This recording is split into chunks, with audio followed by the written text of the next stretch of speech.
The hunter asked Luo Wei, weren't they brothers who fought side by side until the end? Why did Luo Wei treat him that way? Didn't he remember what happened when it all began? When monsters appeared from spatial rifts everywhere, wreaking havoc. Later, these rifts were called dungeons. Those who ever came into contact with them gained mystical powers, class abilities. So they formed a class squad to conquer these dungeons. They advanced successfully. They even managed to conquer the most dangerous hidden SSS ranked dungeon. Lu Wei said that this was precisely why he had to be eliminated. He had become uncontrollable. Powerful owners of class abilities can easily violate the kingdom's orders.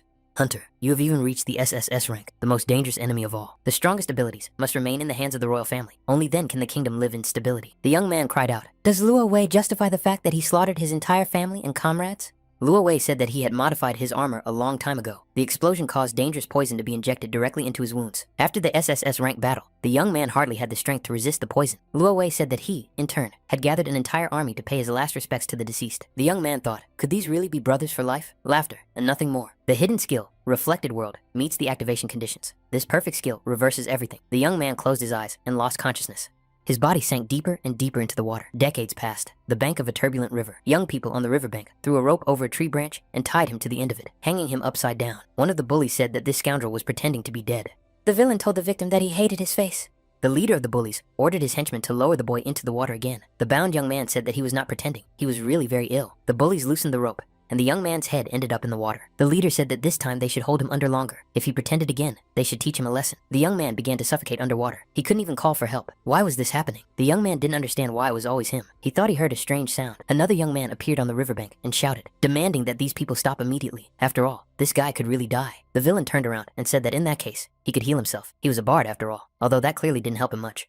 The villain approached the young man and said he was a hypocrite. After all, he was the one who led them to this victim. So, if anything happened, this death would be on his hands too. The young man was outraged. The villain asked if maybe he wanted to swim too. Could it be that Vitya's toy had developed a mind of its own? The bully swung his arm and was about to hit the frightened young man. However, something incredible happened. The water in the river trembled and began to disappear somewhere. Those present were frightened and shouted that it was an underground passage. But where did it come from? The bullies let go of the rope and started to run away, shouting that a new underground passage had opened up. The young man saw that the victim was still tied up and his head was still in the water. The young man thought that he had no time to think. He had to save the victim. He rushed to help.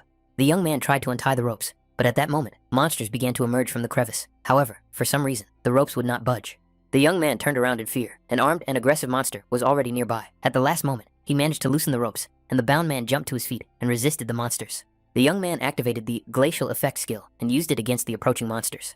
The system reported that the man had used basic healing on a minor demon. The application was unsuccessful. The targets had already recovered. His friend asked what this guy was doing. Why was he healing a monster? The young man opened the system window and obtained information about the character. It was Yun Che, who had the Bard class. The guy was extremely surprised. Was he really Yun Che, using a healing spell? The young man felt that this was not his body. Usually, when someone touches the dungeon, they connect to the system and are assigned to a random class that cannot be changed. Then, thanks to the dungeon, they become stronger, acquiring abilities corresponding to their class.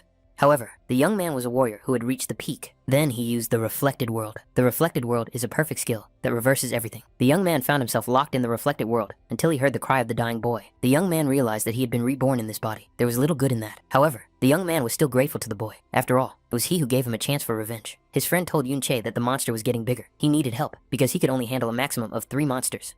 Yun Che understood that his current body was too weak. Even these pathetic monsters were beyond his capabilities. He couldn't even run as fast as they could. Yun Che currently possessed weak and useless skills.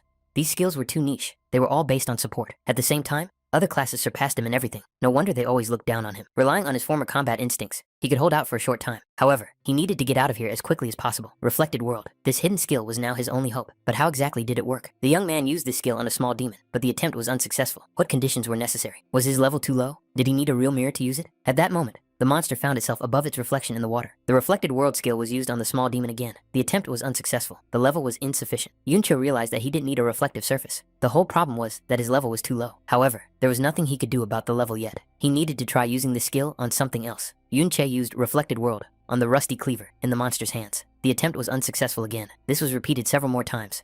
His friend told Yun Che to stop playing around with his useless skill. He could no longer hold off the monsters on his own. A huge monster appeared before the young people. The Vicious Lord, a level 10 monster. It was a demon born from decades of resentment on the battlefield. The guy holding back the onslaught thought it was the end for them. You need to be at least level 10 to deal with such an elite monster. The number of monsters emerging from the dungeon was increasing exponentially. Yun Che used the skill, Reflected World, on the pebbles by the roadside. The result was unsuccessful. The level was insufficient. Yun Che thought that this skill didn't even work on a stone. Was the level difference really that big? Monsters were already surrounding them on all sides. Yunche used Reflected World on Chaoju's barrier. The result was unsuccessful again. The skill could not be applied to other people's abilities. Yunche thought he seemed to understand everything. He needed to apply the skill to his own abilities. Reflected World was applied to Yunche's Entangling Vines skill. The young man used Chaos Spikes in its reflected form. The armed monster swung its cleaver at Qiaoji. Yunche delivered a powerful punch to the monster's jaw. The huge monster flew to the side and was deactivated. Qiaoju was unharmed. Yunche realized that the effect of the skill had become completely opposite. Instead of immobilization, confusion occurred. The vines immobilize one enemy. The spikes hit the target with a low chance of causing confusion. As a result, the enemies begin to attack each other. The confusion effect status causes them to attack random targets.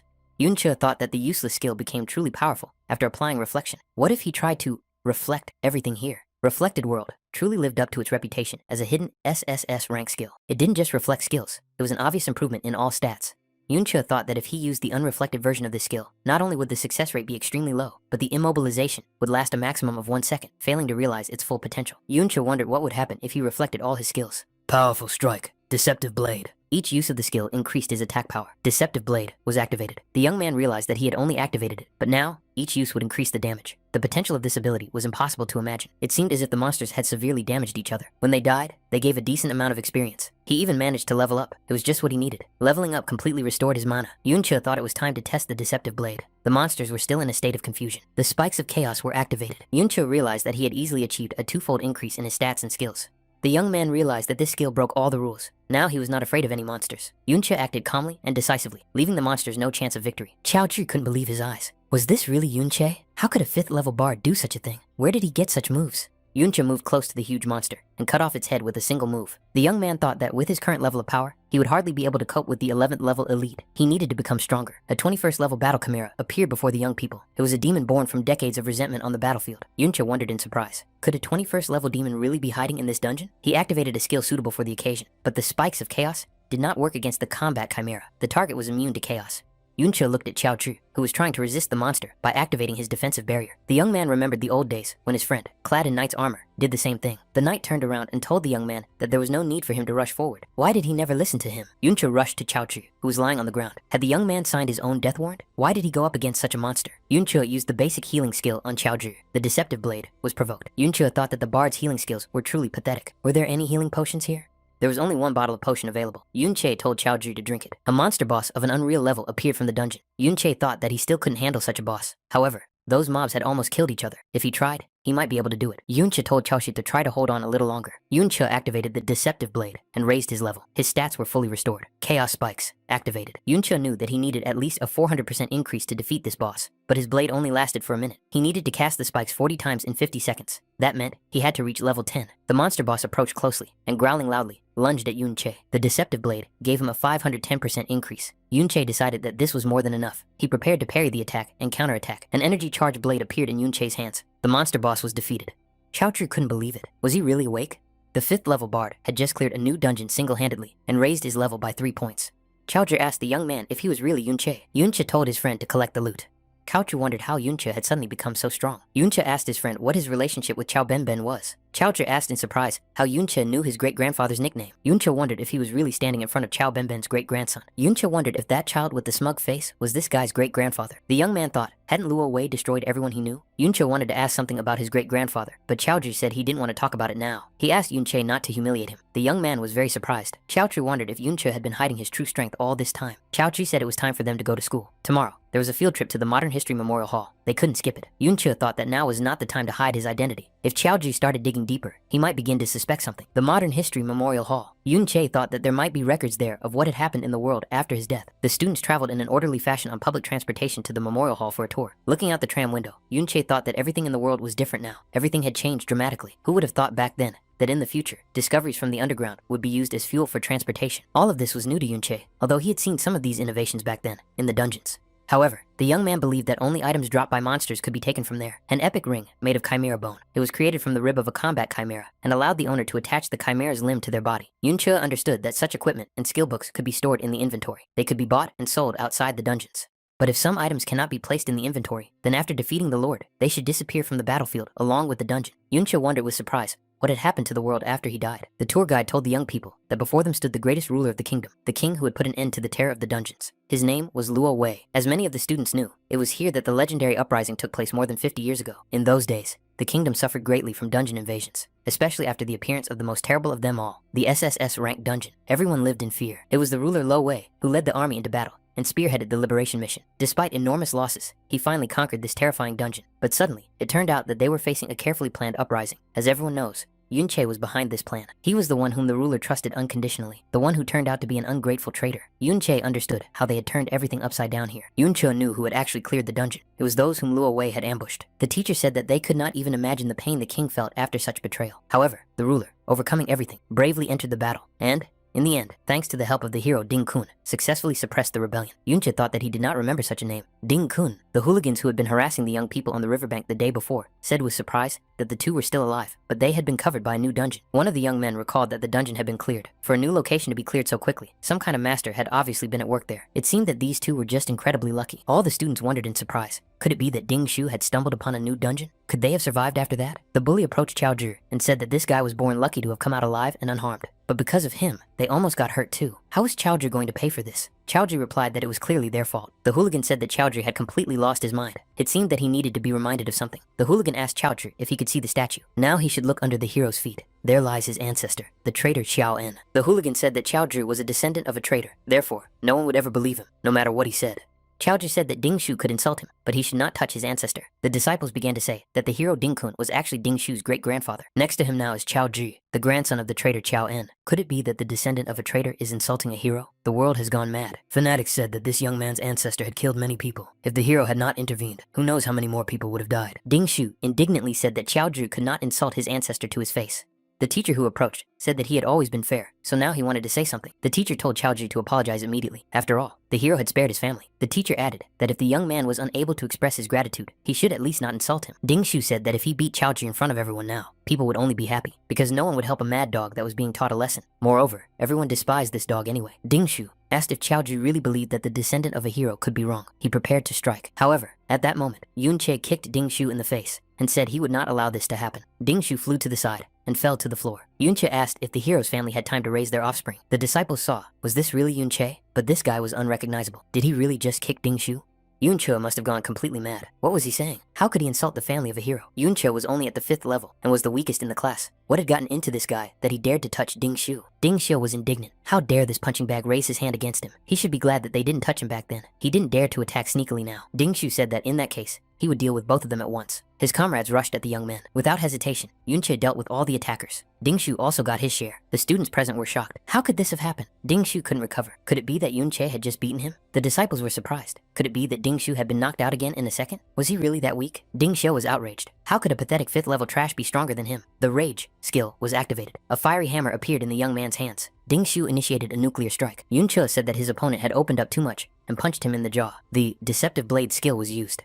Ding Shu again did not understand how this was possible. However, he was deactivated and fell to the floor. A security guard appeared in the room and asked what the young people were doing there. Yunche said that Ding Shu had lost consciousness and asked if there was a healer here. The students were surprised. Was Yunche really that fast? Was he really only at the 5th level? But how was that possible? Was he hiding his strength? The security guard said that fighting was prohibited. They could destroy everything here. The teacher told Yunche to step aside. First they insulted the hero, and now his descendant. The teacher secretly took out a baton, but Yunche knocked it out of his hands. Yunche told the teacher not to waste his breath. The teacher talks about justice, but he only listened to Ding Shu's version of the story. Does he want to curry favor with his family? The teacher replied that the young man was talking nonsense. Seeing the ring on Yunche's finger, the teacher was surprised. What kind of equipment was this? Although he did not use his full strength, the young man had effectively blocked his attack. Yunche said that it was nothing personal. He was just stating a fact. He did not believe that the teacher was capable of such a thing. The teacher said he would handle this conflict according to all existing rules. Where could Yunche have gotten this equipment? What else did he have in store? Yunche thought that even though it was epic equipment, it was still dropped by a 21st level lord. Yunche said that as punishment, the teacher could expel them from this pavilion. Chao Chu followed his friend to the exit. He was surprised. Could Yunche really block even the teacher's attack? How could a student be capable of such a thing? The teacher said that Ding Shu needed to be healed urgently. The young men left the pavilion. Yunche thought that it turned out that no one had survived. Ben had been destroyed by this so-called hero. Yunche looked at Chao Chu and thought that now he could ask him anything. He would answer without hesitation. Yunche asked his friend to tell him about this hero, Ding Kun. Chao Chu said he wasn't sure if he remembered everything correctly. Ding Kun seemed to have known about the great villain Yunche's conspiracy from the very beginning and had set up an ambush near the dungeon to help the ruler. In this way, they managed to put an end to the rebellion. Yunche was surprised when he heard about the ambush near the dungeon. He had completely different memories. Chao Zhi added that the hero Ding Kun had been determined since childhood to end the crisis caused by the dungeons and had trained hard for this. After receiving a promotion from the king, he fought year-round to save the world. For example, he participated in the battle at Winterfell. Yunche recalled how he personally dealt with all the monsters in that battle. Yunche inquired about the sword that the statue was currently holding. Chaozu said that it was first-class equipment. It is said that it was with this sword that the hero destroyed the traitor Yunche. Yunche thought that he had not only taken the honors and glory, but also his sword. The young man decided to start with his head. The events unfold behind the wall of the Ding family estate. One of the young men looked back and saw two strangers. Yunche thought that this guy was very vigilant. He was a bandit with the reconnaissance skill. Xiaotru told his friend that they needed to leave. There were too many guards here, so even if they managed to blend into the crowd, they would be finished as soon as Ding returned. Yunche, of course, wanted to finish off this hero Ding-kun. However, according to Chao Ji, he had been in a high-level dungeon for a long time. In his previous life, Yunche could enter and exit dungeons at will. However, such areas are guarded, and one can only enter them with a special pass. Yunche believed that the Ding Shu family must have such a pass. Yunche asked Chao Ji why he needed so many guards. Wasn't that a bit much for one of a dozen offspring? Chao Shi reminded him that these were the descendants of a hero. They even had their own dungeon. The young man noted that low-level dungeons had long been sold and bought privately. Didn't Yunche know that? Those who did not have such power could not even imagine such a thing. Xiao Zhi added that Ding Shui usually has guards with him at all times to deal with monsters and raise his level. However, ordinary students can only fight monsters as part of school practice, and even then, they have to compete for all the points. Yunche said that the world had indeed changed. So, the richer and more influential a person is, the higher their level? Chaozu confirmed this. On average, graduates from ordinary schools have no more than level 20. Many of these people find themselves unable to connect their lives to the dungeon realm. They remain at the same level. If they manage to become miners or rangers in the dungeons, they can only reach about level 30 by middle age. Guards like the ones they had just seen could rub shoulders with the Ding Shu dungeon, so their level could be around 30. There are two ways to move up and gain access to the dungeons, and thus increase your level. Join the army, or take school exams to enter official organizations, such as a guild or the officer academy. Yunche thought, if you become stronger, will you need a pass? Chaozu said it would be better if they left this place. There is such a big difference in levels that even if you are an excellent fighter, you still won't be able to deal with the guards.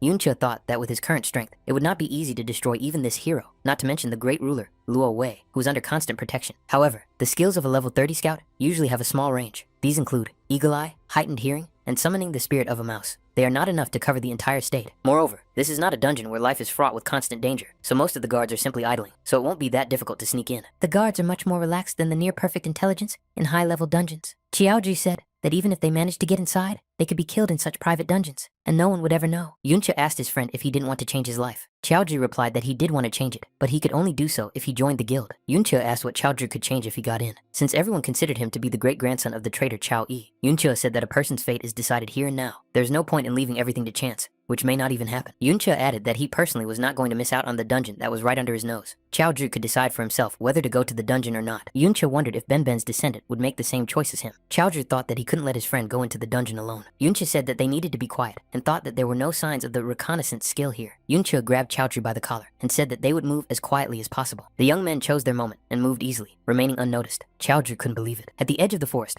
the scouts discovered what was literally a private dungeon. The dungeon contained zombies of various levels. These zombies posed no danger to the young people. Yunche concluded that there weren't that many monsters here. Apparently, the Ding family often organized cleanups here. Yunche told his friend that there were only 2 small monsters here, so the guy could take action. Xiaotru was frightened. Did he really have to fight them? He definitely couldn't defeat them. Xiaotru approached the monsters and activated his unique abilities, using a protective barrier. The young man said that he had trusted his friend, and now he was left to deal with the situation alone. Xiaotru continued to defend himself from the monsters' attacks, using his energy shield. The young man said that he shouldn't have come here, and that he'd better go home. Yunche, watching from the sidelines, told Chaoji to start fighting already. How long could he just defend himself? Chaoji replied that he didn't even have a chance to fight off these monsters. Yunche said that he had everything under control, so Chaoji need not fear the consequences. The young man gathered his courage and attacked the monster. To his surprise, the monster flew backwards.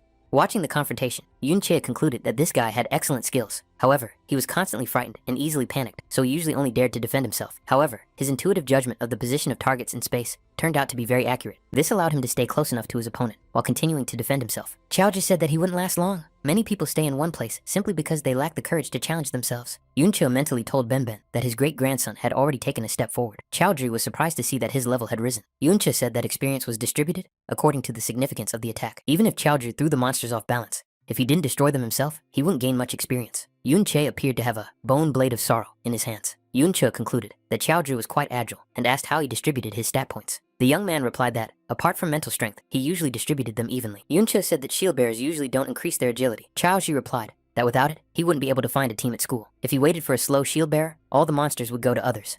Yunche noted that it was necessary to think about the long term. To level up after 60, certain requirements would have to be met. For example, the Bastion Fortress class requires 60 points of endurance and 90 points of defense. You can't just randomly distribute your stats.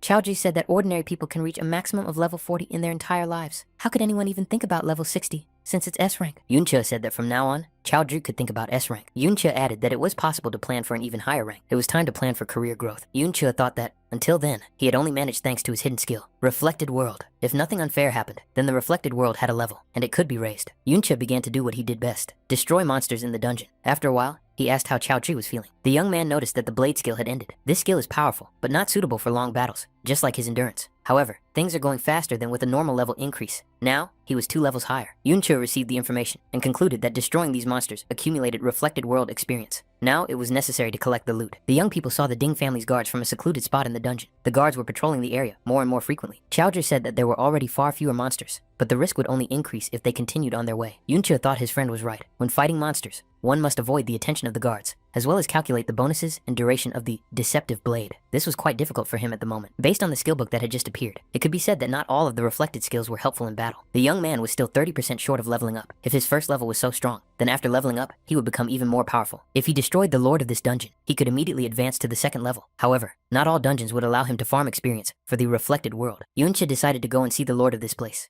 The Summon Mouse Spirit and Summon Owl skills were activated. The Scout skills were becoming more and more apparent. The young people had reached their intermediate goal. Before them stood the lord of this dungeon. As was to be expected in such cases, it was a huge monster sitting on a throne. Xiaoji said that this was the first time he had seen the lord of a controlled dungeon. At school, he was usually guarded by a teacher, and no one was allowed to approach him. The young man thought that this goal must be very high level. Yunche noticed that there were many guards around. If he started to act, even more guards would rush over. With his current level, it was practically impossible to destroy the lord under siege. Yunche crept up behind a guard and decided that in that case, he would start with them. He used his Deceptive Blade. The guard was deactivated. The guard was wounded and fell to the ground. Yunche told the wounded guard that he was going to conduct a biased interrogation, so it would be better to be honest right away. The frightened guard said he was ready to tell everything and was waiting for questions. The Ding family doesn't pay very much, and it's not worth his life. The guard said that there were many passes to the hero's private dungeon and that they were kept in the old master's office. This was not so unusual. The guard added that he was not lying. He had seen the master take a pass from his office several times and leave with the chief guard. However, this is a temporary permit that does not contain any information about the person. Therefore, if there is no one nearby who can confirm the person's identity, an interrogation is mandatory. Yunche told the guard to retrieve everything he had in the system storage. Yunche led the guard out of the dungeon. The young man asked if there were any other books on bard skills. The guard replied that there were no more. He added that the Ding family was so stingy that they took everything they found in the dungeon. They had to be content with the scraps. Everything interesting was in the inner residence. The guard showed him where the Ding family's inner residence was and added that even guards were not allowed to enter without a summons.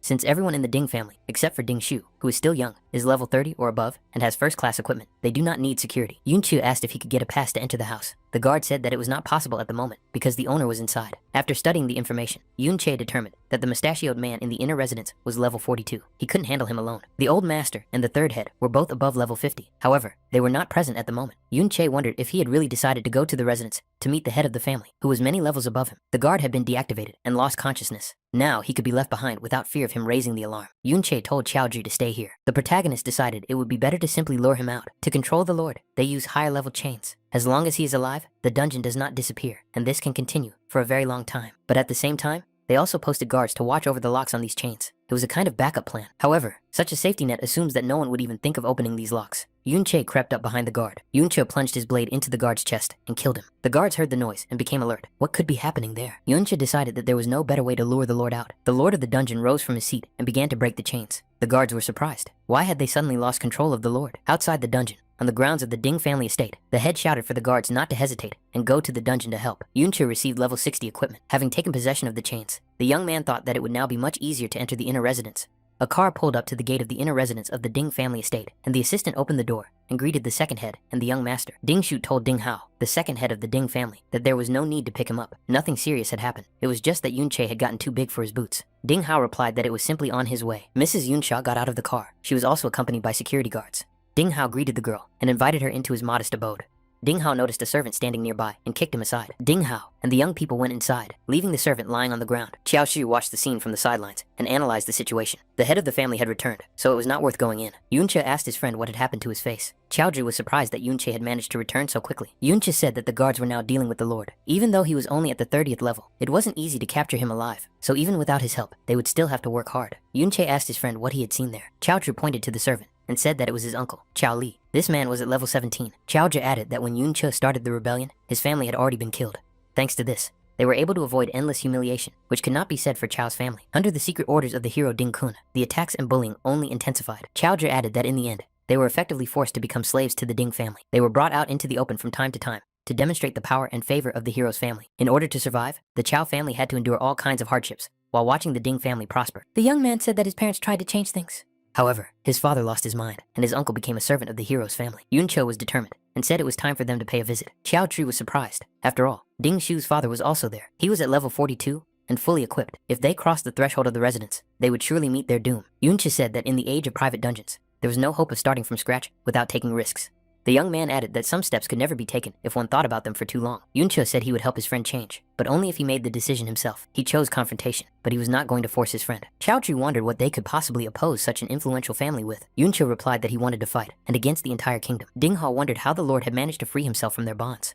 Yuncha asked if everything was alright, and suggested that they could come back another time. Ding Hao replied that everything was fine, and that his brother would take care of everything. Lady Yun Sha was more important than any dungeon. Moreover, upon learning of her visit, his father and third brother were already on their way home. Ding Hao added that they had more than enough strength to deal with this misunderstanding. His grandfather had also been informed, and the hero was very eager to meet Yun Sha. Yun Cha remembered his friend's words, that a pass and an escort were required to enter the dungeon. This girl definitely had a special high status, judging by how she was treated. Yun Che noted that Yun Sha had the same surname as him. However, right now, he needed to focus on getting the pass.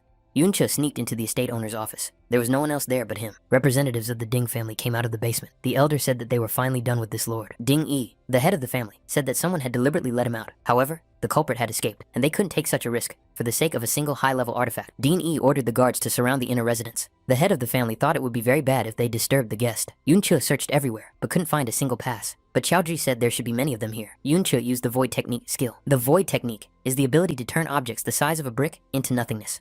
In one of the boxes, the young man found a diary. There were also high-quality skill books in this box. Guards were stationed around the perimeter of the Ding family estate.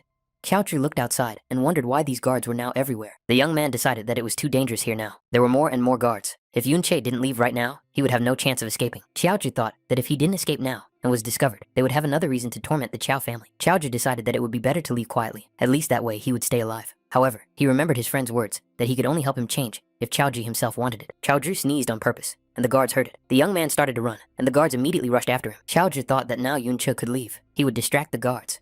Yuncha thought that Chaoji had finally overcome his fears and decided to fight. The young man jumped out of the window and shouted that he had chains and skill books. The guards could try to take them if they could. Ding Yi shouted for the guards to go to the lord immediately. The fugitive was not leaving the territory. He was heading for the dungeon. Chaoji thought he had managed to distract them all. With so many guards, the lord must be well protected. To bring him back under control, they must have fought with all their might. This means that the lord must not be in the best condition right now. Yuncha decided to deal with the lord and raise the level of the reflected world.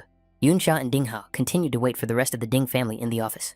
Yunsha said that if the Ding family had encountered some kind of force majeure, then Mr. Ding Hao could go, and she would stay here alone. Ding Hao replied that it was just some petty thief, and that his older brother would handle it perfectly well. The older brother, Ding A, was seriously alarmed and shouted for the robbers and archers to follow him to the intruder. Yuncha effectively evaded his pursuers. Yuncha understood that any class could add 3 points to one of its stats when leveling up. He invested half of his points in agility. In addition, he used the acceleration skill, so among the 30th levels, no one could keep up with him except archers and bandits.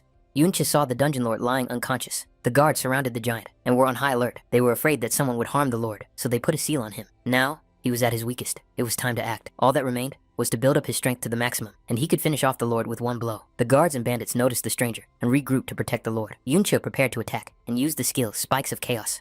The guards were confused. What kind of skill was this? They had never seen anything like it before. It was a skill that imposed an abnormal status. The guard's resistance did not work. Human resistance to anomalies is not the same as that of monsters. How could he use this skill so easily? The level of abnormality of the ability was simply off the charts.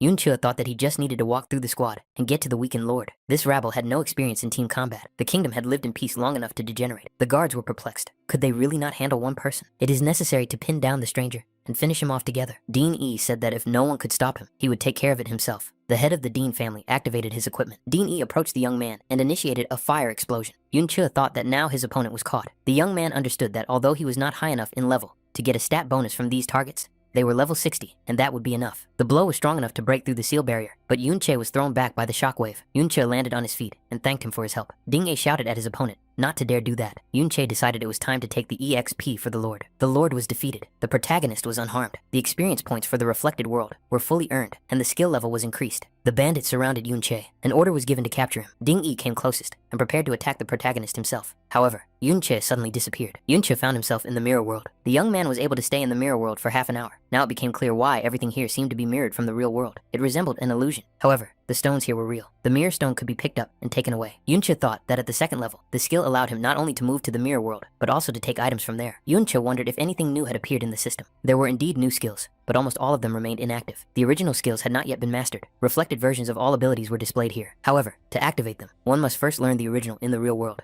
It turns out that the first level reflection is just a stripped down version of the second level. Souls appeared before the young man. Yunche was surprised at how many there were. The next moment, one of the souls turned into an undead creature. Yunche was surprised. Was this really possible? The young man prepared himself for a possible confrontation with the undead. After reading the necromantic contract, Yunche realized that after defeating the undead, he would be able to take it with him and summon it whenever he wanted. Yunche realized that he was holding ordinary stones.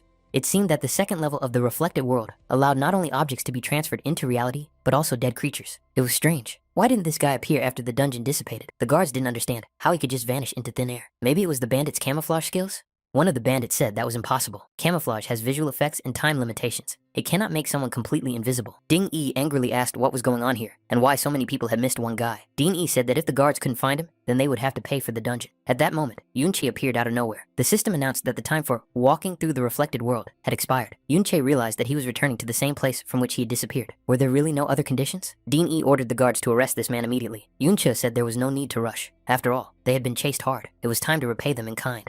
Yunche summoned the undead and said he wanted them to have a good time with this army. The guards were frightened by what this meant. Were they evil spirits? Ding Yi told the people not to panic. They were just necromantic creations. He had seen many like them before. A skeleton attacked a guard, who managed to put up a shield in front of him. Judging by their status, they were only level 20. Ding Yi told everyone to calm down. Anyone who wanted a raise should catch this stranger. The guards were delighted and became even more motivated. However, the man disappeared. Yunche left the area. He understood that the summoned undead were still weak. Yunche thought that if he could find stronger spirits, this rabble would no longer be able to stop him. However, of all the undead that had been found, the 20 strongest were already bound by contract. The reflected world also had limits to its exploration. It was only possible to move within a radius of 200 meters. Yunche thought that he would have to explore the reflected world in other places. Perhaps he would be able to find high-level undead there. Once outside, our hero saw one of the guards catch Chaudhry. The guard asked, "Did the young man really think he could escape from him? There would definitely be a good reward for this guy." Yunche jumped towards the guard, delivered a crushing blow, and freed his friend from his grasp. Yunche grabbed Chaudhry by the collar and said they were getting out of there. In the dungeon, the guards and bandits continued to fight the undead army. The guards knew that these skeletons weren't that weak, but why did they keep coming back to life? Ding Ge, the third head of the Ding family, nicknamed Three Beards, said that they were summoned creatures. They would have to be destroyed several more times. In the inner residence, the old man asked, "Has Lady Yunsha already left?" Ding Hao apologized to his father and said that he was unable to stop her. The intruder acted too aggressively. He broke a window and flew out of the house screaming. They were unable to detain him. Ding Dan, the son of the hero, Ding Kun, the old master, asked, could the intruder really have made his way into the house? So not only did his son let him escape, but he doesn't even know what he looks like? Does he really think he is doing a good job after that? Ding Hao, without raising his head, said that it was his fault. Ding Hao said that Lady Yunsha had agreed to go to the hero's dungeon, so what had happened did not interfere with his grandfather's plans. Ding Dan said that when he found out who was behind this, that person would regret it. They had to check if anything had been stolen. Yunche had Chaudhry's temporary pass in his hands. Now all that remained was to find someone who could guide them through the dungeon where this hero was located. However, there was no rush for that now. Yunche thought that he had risen to the 20th level in Ding Shu's house. And although he had almost destroyed the ring, he had grabbed a dozen skill books from their collection. Bards mainly have support skills. These skills can be used to accumulate stats. Yunche believed that soon he would be able to crush opponents of his level with stats alone. The armor of the Wicked Knight would also come in handy soon. But the most important thing was that Yunche was able to raise the level of the reflected world. His combat power had greatly increased thanks to the contract with the undead, which was possible at the new level. However, that was not enough. Judging by the equipment on that statue, the hero was at least an S-class berserker. He needed to make a contract with undead of at least the same level and rise to at least level 50 before he could finish him off. Chaudhry asked, "Won't they find us?" Yunche said there was no need to worry. The guards had definitely lost track of them and no one had seen their faces. Yunche thought that Chaudhry was still worried about his safety. At his age, that was natural. The protagonist asked his friend if there was a dungeon nearby where someone very powerful had died. He needed a high-level dungeon to level up. Chaudhry thought for a moment and said that there was such a place nearby. However, the problem was that it was located in a school and they had no chance of getting in. Yunche thought that in that case, they would have to take unconventional measures. In a private residence, the man received a rare purple skill book and asked in surprise, "Is this all for him?" He thought that Yunche really did have someone influential behind him. The teacher said that the time and order of use of the school dungeon were strictly regulated. There was nothing that could be done about it. However, there is one dungeon that was recently opened for future graduates. Lower grades are not allowed to go there. However, if we are talking about exceptionally outstanding students, then, on the recommendation of the teacher, they can be accepted into the team. The teacher said he would try to get the young people a place. Yunche found himself in the right place. Those present discussed their plans for this dungeon. Someone said that this might be his last dungeon in his life. Some said that if it weren't for the hero, they wouldn't have had this opportunity. Yuncha thought that something was wrong with this dungeon. The teacher said that this was the Dungeon of Valor, gifted to the school by the hero Ding-kun. Rumor has it that the hero once fought here, and traces of his battles can still be found. Chaoju thought that this was the very place where the hero valiantly destroyed the traitor Chao En. The teacher said that the level of this dungeon was quite high, so caution was necessary. He added that Xiao Si should take care of the young people. The teacher said that the dungeon was open, and they could go through. Xiao Si didn't want to babysit the youngsters. Xiao Si said that it was a burden to drag these two along. Once they went inside, they had to follow him and not cause any trouble. Yuncha thought that this dungeon was no higher than level 40. In that case, why did he feel such great danger? The young people found themselves inside the Dungeon of Valor and moved along the set route. Xiao Si saw that Yunsha and Yunyin were now here. They weren't graduates either. Xiao Si said it would be great if Yunsha went with them. He would be over the moon if a girl accompanied him. The knight said that it never hurts to dream. However, this girl was from the highest league, above level 30. They would have to beg the girls to take them with them. The knight said that Xiao Si definitely didn't belong in their ranks. The young man admitted that he knew that. Yunsha walked past our hero, and he recognized her. She was the guest from the Ding family's house. But what did she want from him? Yunsha suggested that Yunsha might know the guy who owned this body, or had come to stand up for Ding Shu. Yunsha told the young man that she had seen him the day before in the memorial hall. He was a good fighter, and he had a very recognizable voice. Yunsha thought that this girl had just come to talk to him. Yunsha said that his voice was easy to recognize, even among the sounds of breaking glass. Yunche thought that the girl recognized him from the 2 words he shouted the day before. She added that they would go on a reconnaissance mission today. Yunche thought that she had recognized him, but didn't give him away. Instead, she just told him. Was this a warning? The young man thought that Ding Shu might also recognize their voices. However, as long as the Ding family hadn't come for him, everything was fine. At this rate of leveling up, he would soon not care at all. Yuncha looked at the girls and thought that if they didn't show hostility, he would repay them in kind. The young man said that caution was necessary. This dungeon was dangerous. Yunsha said that she also felt something similar, although with her level, that shouldn't be the case. In any case, she thanked him for the warning. Those present were surprised. Was this really Yunsha? She was usually so cold. Why was she talking to this guy like that? The young people asked Yunche how he knew Yunsha. Were they close? Could he introduce them? Yunche apologized and said it was time for them to go. They would go alone. The young people were surprised. Were they really going to go alone? After all, the weakest monsters here were level 20. Xiao Si said to let them go. If this guy was friends with Yunsha, then his level was far from low. The young people were surprised. After all, Teacher Li had told them to keep an eye on them. Xiao Si told them not to forget why they were here. The fewer people who knew about this place, the better. After all, he didn't want to share these precious crystals with anyone else. Besides, everyone had signal flares. Xiao Si didn't understand why this mediocre boy was talking to Yunsha. Such self-confidence deserved to be destroyed. A young man appeared at the entrance to the dungeon. He ran up to the teachers. The man asked what Ding Shu was doing here. Ding Shu asked if the team had just gone inside. The teacher confirmed this and asked what the young man wanted. Ding Hao told Ding Shu not to blame them, just because they attacked him in the memorial hall. He didn't have time for childish squabbles. Ding Shu said that they were the ones who broke into their house. He recognized their voices. Ding Yi said that if these intruders could easily escape his guards, they were unlikely to be ordinary schoolchildren. Ding Yi added that Ding Shu had to prove that these schoolchildren were stronger than a dozen guards. Otherwise, he couldn't support him. Dean Dan said that this was the end of the matter. They were busy with important matters and should not be disturbed. Ding Shu said that Yunche and Chaoji had gone inside. He needed to enter the underground cave. Yuncha used his skills to fight the monsters. Chaoji shouted approvingly. Another monster was defeated. The deceptive blade played an important role in this.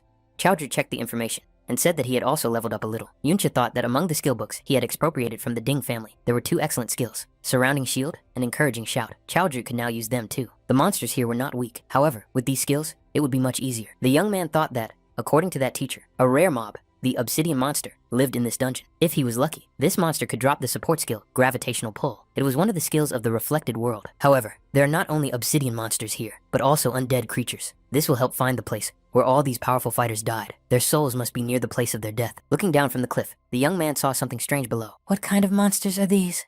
Below was a canyon of crystal columns. Yuncha wondered, could all these obsidian monsters be moving in a group? They had traveled at least a kilometer, which was beyond the usual range of movement for monsters. Could this be the wandering type? Wandering types are rare dungeon monsters that do not have a permanent habitat and are constantly on the move. They are much stronger than ordinary monsters. In the past, when humans were weaker, an encounter with a wandering type meant a bloody battle. They could also venture outside of dungeons. This led to inevitable disasters. However, defeating these high-risk creatures meant gaining a large amount of experience and better loot than from ordinary monsters. Yuncha decided to start with an experiment and used his continuous regeneration skill. Mana beams were applied. However, the obsidian monsters attacked too quickly. Yunche was wounded. The young man understood that even at super speed, he could not dodge all the attacks. His defense and HP were too low. If it weren't for Chaoji's shields, he would already be dead. Yuncha activated the undead summon. There was no way around it. However, even the undead couldn't cope. Fortunately for our hero, the monsters were quite slow. The young man managed to retreat. To defeat these monsters, Yunche knew he would have to rely on Chaoji's help. The young people came to an area with low-level monsters. Yunche decided to farm them to level up his friend. In team combat, the shield bearer is the key to survival. He holds the main line of defense. Everyone else hides behind him, which allows for better damage distribution. Chaoji transferred all his points to defense. In addition, he now had armor from the Ding family guard. Now, he at least possessed the most important characteristics of a shield bearer. He could already withstand level 20 attacks. Yuncha began to give instructions. Chaudhry must shift his center of gravity and stand firmly on his feet. The shield should be held at an angle toward the attack. Chaudhry followed all the instructions. Chaudhry noticed that his stamina was now decreasing more slowly than before. Yunche told his friend not to get distracted. The monster was still attacking. Chaudhry lost his footing and flew backwards. Yunche attacked the obsidian monster to help his friend. Yuncha said that they must not lose concentration and must be prepared for subsequent attacks. They must not swing their shields carelessly, otherwise they would be open to their opponent's blows. They must remain alert, but their bodies must move freely. You only need to tense up when defending. But in general, the young man should continue in the same vein. Yunche added that he was always behind. A shield bearer must always keep one eye on his teammates behind him. Chaudhry said that he would listen to all of his mentor's recommendations. Yunche reminded him that when the difference in stats is small, skill determines the winner. After a while, the obsidian monster was destroyed. Chaudhry said that he had succeeded. Yunche thought that now this guy would fight with more confidence, which meant he would get more experience points. Chaudhry happily said that he was now at level 15. Now he could master the skill. Skill book, armor. This skill applied external armor to the shield, increasing its durability and protection. Yunche thought that this was the last of the skill books they had taken from the Ding family. Now Chaudhry could reinforce his shields with armor. With such a buff, they could even go up against the elite wanderers. They were talking about the Crystal Column Canyon. There were indeed many high-level wanderers in this region. The team of teachers, observing these monsters, was surprised. Where did so many high-level wanderers come from? It was too dangerous for the students, and these monsters had to be eliminated. The teachers believed that they could handle ordinary level 30 monsters, but elite monsters were a different matter. The teachers received a signal from the student and decided to help him. They understood that these monsters were very dangerous. One of the teachers said he would stay here just in case and continue to monitor the monsters from a safe zone. The other teachers agreed. Their colleague would remain here to observe. If the rescue mission encountered the wanderers, 2 teachers would hardly be able to cope. The support of the majority was needed. Yuncha told the teachers who had arrived that the monsters were not very fast. Besides, they had not been detected yet.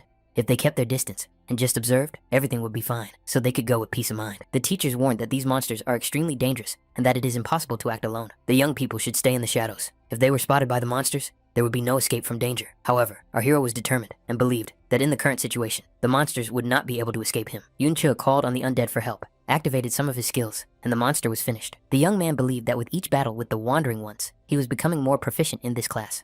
However, when compared to his previous life, things were, of course, much worse.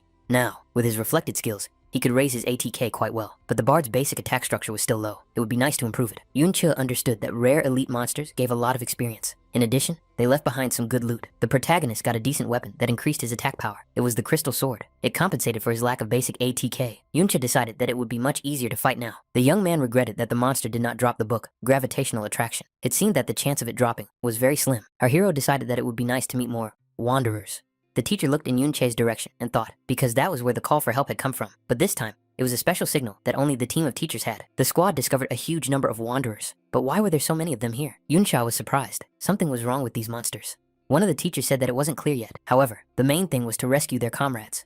He said that the signal had clearly been sent from the cave. Apparently, the students were stuck there. A rescue operation must be organized immediately. The rescuers were tense, because there were so many monsters there. Even if all the teachers got together, it might not be enough. Yunsha said she considered it her duty to join the rescue expedition. Yunsha activated her exclusive skill, Secret Star Art. Magic circles began to appear along her path. Everyone present immediately appreciated her mental strength and powerful buff. This girl was at least epic level. Gravitational pull was activated. Yunsha's assistant used the skill Hidden Strike, and the monster was defeated. The students were surprised. Were these girls really that strong? Now it was definitely possible to rescue those who were stuck. Yunsha and Yunyin were incredible, as expected. Yuncha immediately determined that these girls had top-level equipment and skills. They could handle many tasks on their own. Xiaochu was curious about what was happening inside. Why had so many wandering monsters gathered together? Yuncha told his friend that he was going on a reconnaissance mission, and Xiaoji would remain here as the senior member. The protagonist decided to take a half-hour walk through the mirror world. The place was covered with crystals that acted as mirrors, so he could enter the mirror world at any moment. However, our hero never figured out how to return to reality. The day before, at the Ding family's house, when the time for his walk was up, he was unable to return. Yuncha was surprised. Do humans have mirror images? But monsters don't. But their destroyed bodies are material. Yuncha thought, could it be that only he has a physical shell in this space? The protagonist saw the images of the squad members, and even recognized one of them. It seems to be Xiaoxi. It seems that the wandering ones gathered here because of them, and then sent a signal for help. They are relying on the narrow passageway, so I don't think the monsters will get them anytime soon. What are the monsters really interested in? There were solid crystals all around, which prevented a full view. However, what the protagonist saw surprised him greatly. Among the crystals, the young man noticed a mirror-like crystal ore. Now it became clear why Xiaoxi and his team had come here. These crystals are different from those found outside. Unique materials that are not found in the outside world can be found in the dungeons.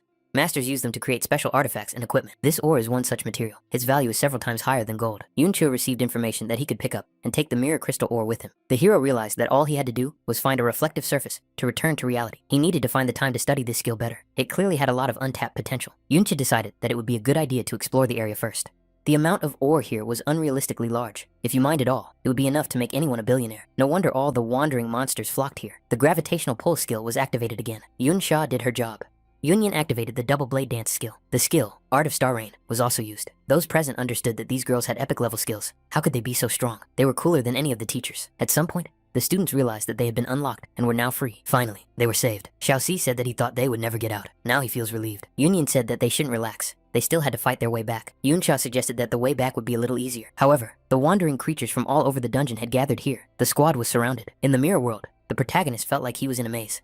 Yuncha saw a bright glow ahead. What could it be? Could it be the dungeon's secret treasure? If crystal ore is a special resource of this dungeon, then the crystal core is its unique and irreplaceable secret treasure. It is the condensed crystallized essence of all the ore in the dungeon. Its formation takes years, and the process itself is very unstable. One could live their entire life and never see it. Every secret treasure, without exception, has a special effect. The reflected image of the crystal core not only boosts base stats, but also reduces damage. The bonus to endurance means that the hero will receive more HP. Faster mana regeneration will allow you to use Deceptive Blade more often. But what is definitely important is the damage reduction. Damage reduction in percentage terms is rare, even for top tier equipment. And at the same time, the item does not even take up a slot in the equipment. Considering how ore attracts wanderers, it is logical to assume that there is a monster here that surpasses the wandering type in strength. Yunche decided to use the secret treasure and head for the exit. All members of the expedition heard a loud noise and felt the ground shake violently. The tension grew. Could it be the Lord of the Wanderers? Why did he come here? The expedition members speculated that this Lord of the Wandering existed independently of the Lord of the Dungeon. It was a rare secret boss,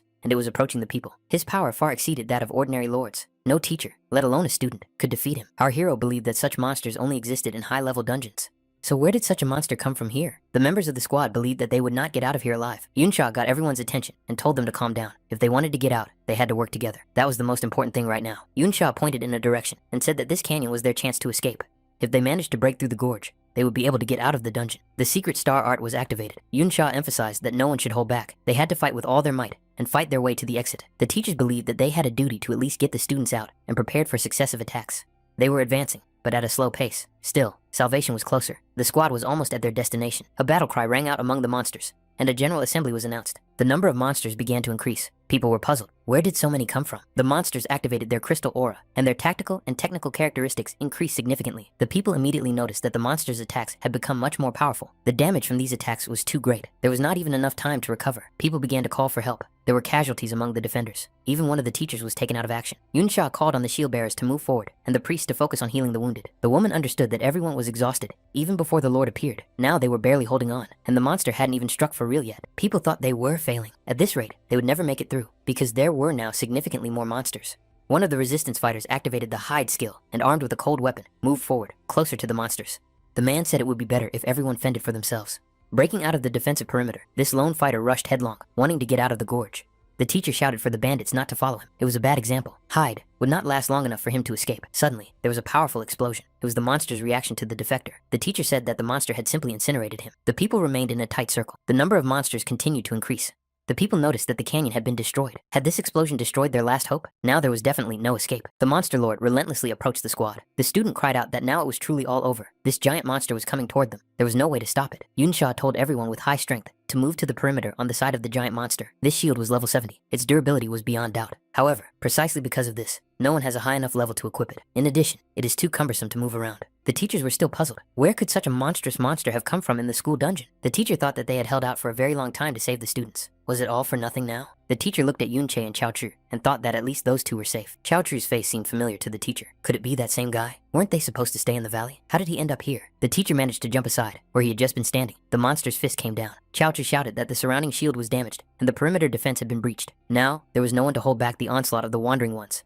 The teacher saw Chao Chu rush at the monster, using his shield. He was surprised. Where did this student get such strength? By this point, all the shield bearers had been taken out. All defenses had fallen. Was there really no hope left? Yuncha looked at his friend and said that Chaodru was working very effectively this time. Yuncha told Chaochi to rest a little, and he would take care of the rest himself. Shortly before that, the real world. The young man now had not only a reflected image of the crystal core, he had found its original in the real world. Now, thanks to the reflected world, all future discoveries could be doubled. The only difficulty was bringing this ore into the real world. It wasn't that simple. To retrieve the core, it takes 10 minutes of walking. Yuncha decided that for now, he would only take the most valuable items. The crystal core had been used, and so had the reflected image of the crystal core. Yuncha felt a strong vibration. What could have happened? The young man decided to try to pass through the reflected world. Yuncha realized that the walks could be turned on and off before the time expired. When the timer reached 0, it would go into standby mode. The protagonist left the reflected world. Yuncha was surprised. Where did so many monsters come from again? He understood that they were attracted by the ore, but not in such numbers.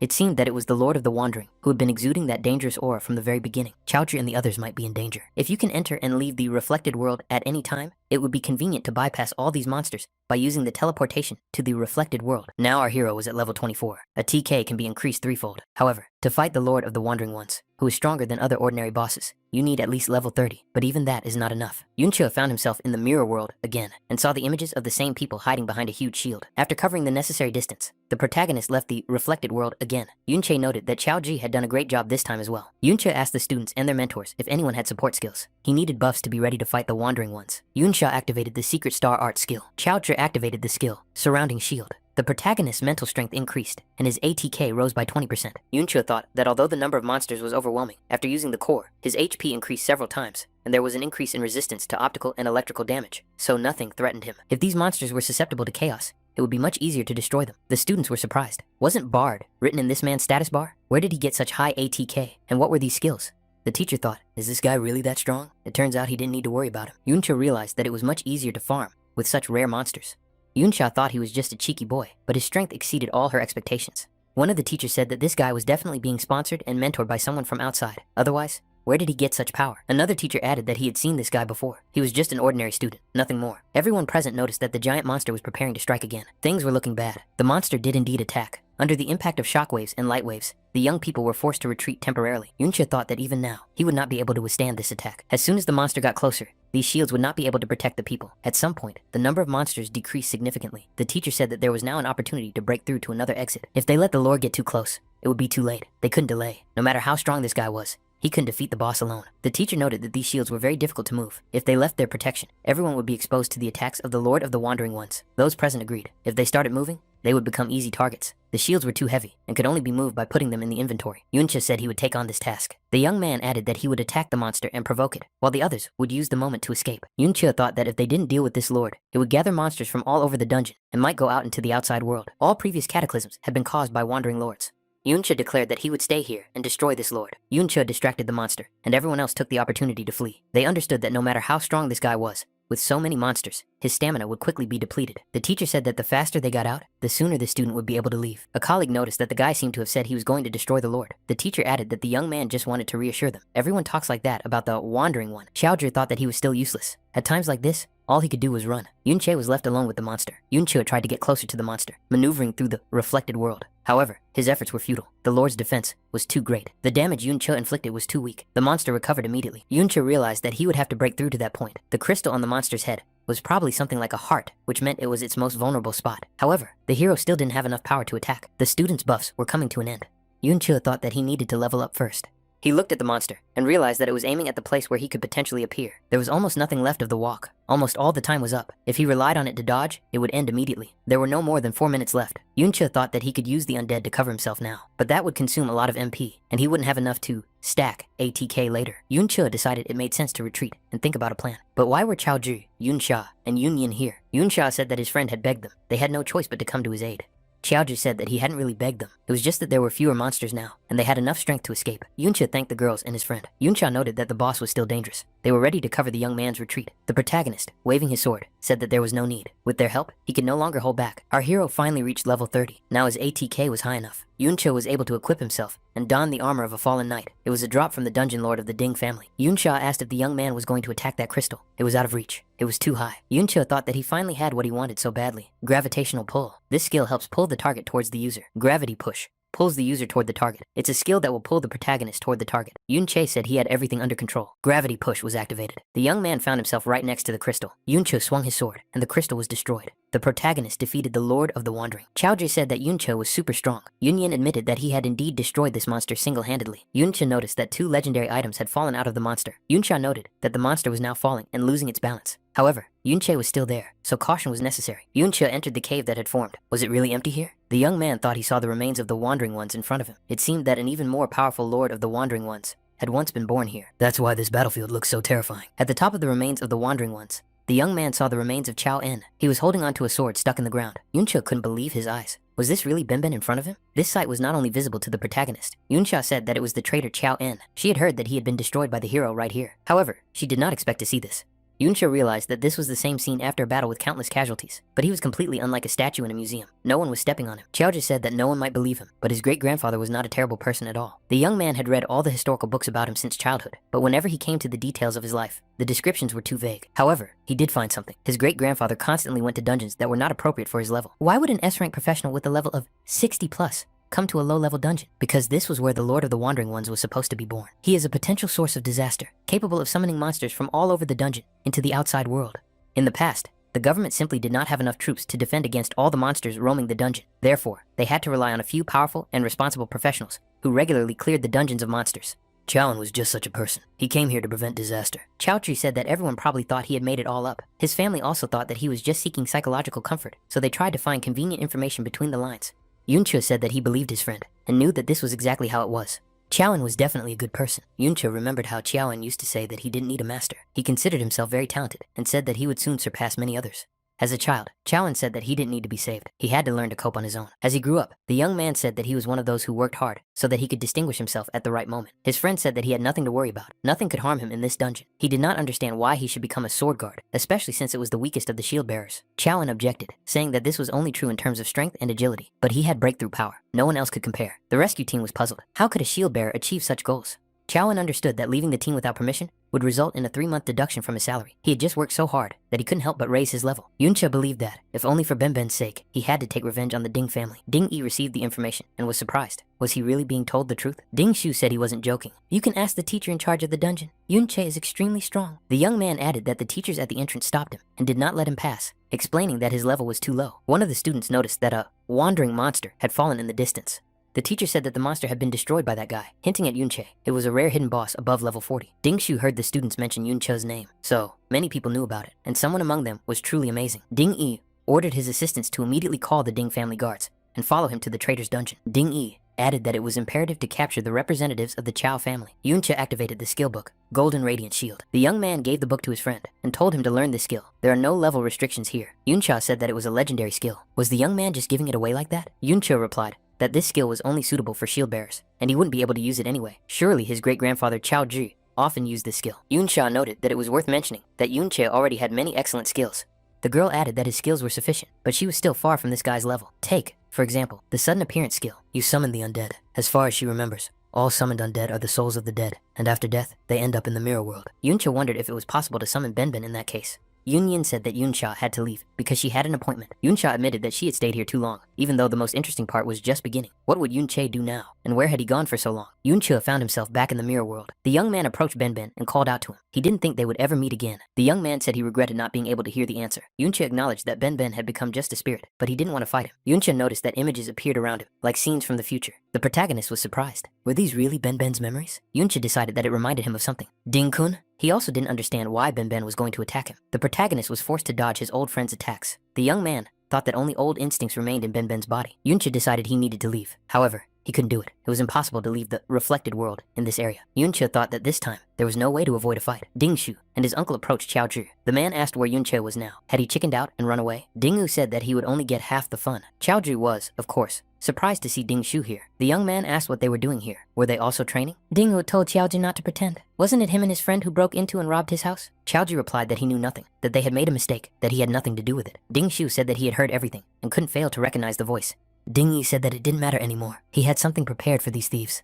Chao Tri was very surprised. Behind Ding-yi stood his relatives. the Chow family, his grandfather, grandmother, second cousin, and aunt. His mother was also there. The grandfather told his grandson to immediately kneel down and apologize to the hero's family. Chaoji must immediately ask the young master for forgiveness. Chaoji said he did not want to do that. His grandfather asked indignantly if he had forgotten what he had been taught since childhood. What should he do when he saw the Ding family kneel down? Chaoji asked his relatives, would his family remain their servants for the rest of their lives? His great-uncle said that they, the descendants of a sinful traitor, were very lucky to be in such a position. His aunt asked if Chaoji really wanted to ruin their entire family. The young man should think about his crazy father. Had Chaoji forgotten how hard it was for his mother to support the whole family? Chaoji told his relatives to open their eyes. His great-grandfather had come to this dungeon to prevent a catastrophe. He had died only because a crowd had pounced on him. Chaoji added that he had been gathering information about his great-grandfather for some time, but he lacked convincing evidence. Now, it was right before their eyes. His great-grandfather was not the kind of person who would betray his country. The truth was completely different from what had been imposed on them all these years. If they could reveal it, they would clear the name of his great-grandfather and the Chow family. They had no reason to continue living like this.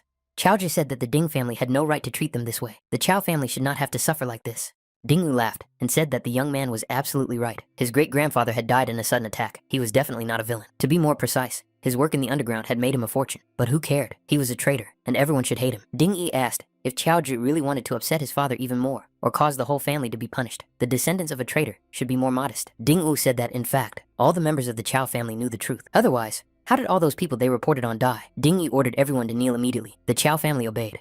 The young man's mother said she begged him to admit his mistake and stop resisting. It was all useless. With tears in her eyes, the woman said she didn't want to lose her son too. She simply couldn't bear it. Chaoji remembered how his mother used to tell him as a child not to pay attention to these people because her son was the best. Ding Shu said that the boy was too slow on the uptake and kicked him. He added that he would make him bow down, whether he wanted to or not. Chaoji blocked the blow without much effort and threw his opponent aside. The young man said he would never bow down to anyone again. Ding Shu was surprised. Would Chaoji really dare to fight back? Ding Shu added that now his opponent would remember what it was like to be a whipping boy. Chaoji blocked his opponent's attack and asked his mother, how could this be? Chaoji punched his opponent in the jaw with all his might and said that it was his family who were the descendants of the hero. Ding Shu held his bruised face with his hand and couldn't understand. How was this possible? When did Chaoji become so strong? Ding Shu attacked again, saying that Chaoji had always been a punching bag that he had played with since childhood. Chaoji blocked the bully's attack again and said that Ding Shu would never treat him that way again. Chaoji landed another blow and knocked out his opponent. The Four Eyes said that he was no longer the person he used to be. In the reflected world, the fight also continued. Yun Che fought his old friend Ben Ben. Yun Che understood that this was exactly what Ben Ben was like in his prime. The gap between them had become immeasurable. Yun Che thought, if it weren't for his defensive class,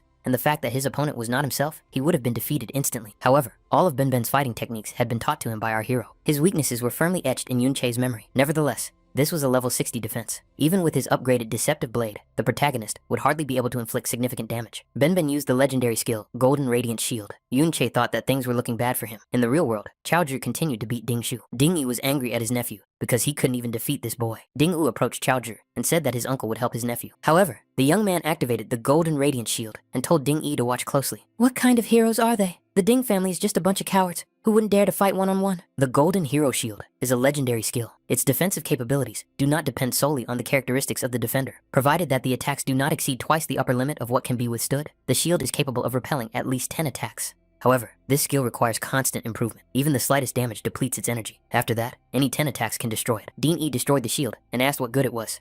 The man said it would take him a minute to deal with this boy. Xiaoqi lifted the beaten Ding Shu to his feet and told his opponent that if his great-grandfather were here, he would be on his knees begging for mercy. Xiaoqi pushed the confused Ding Shu forward.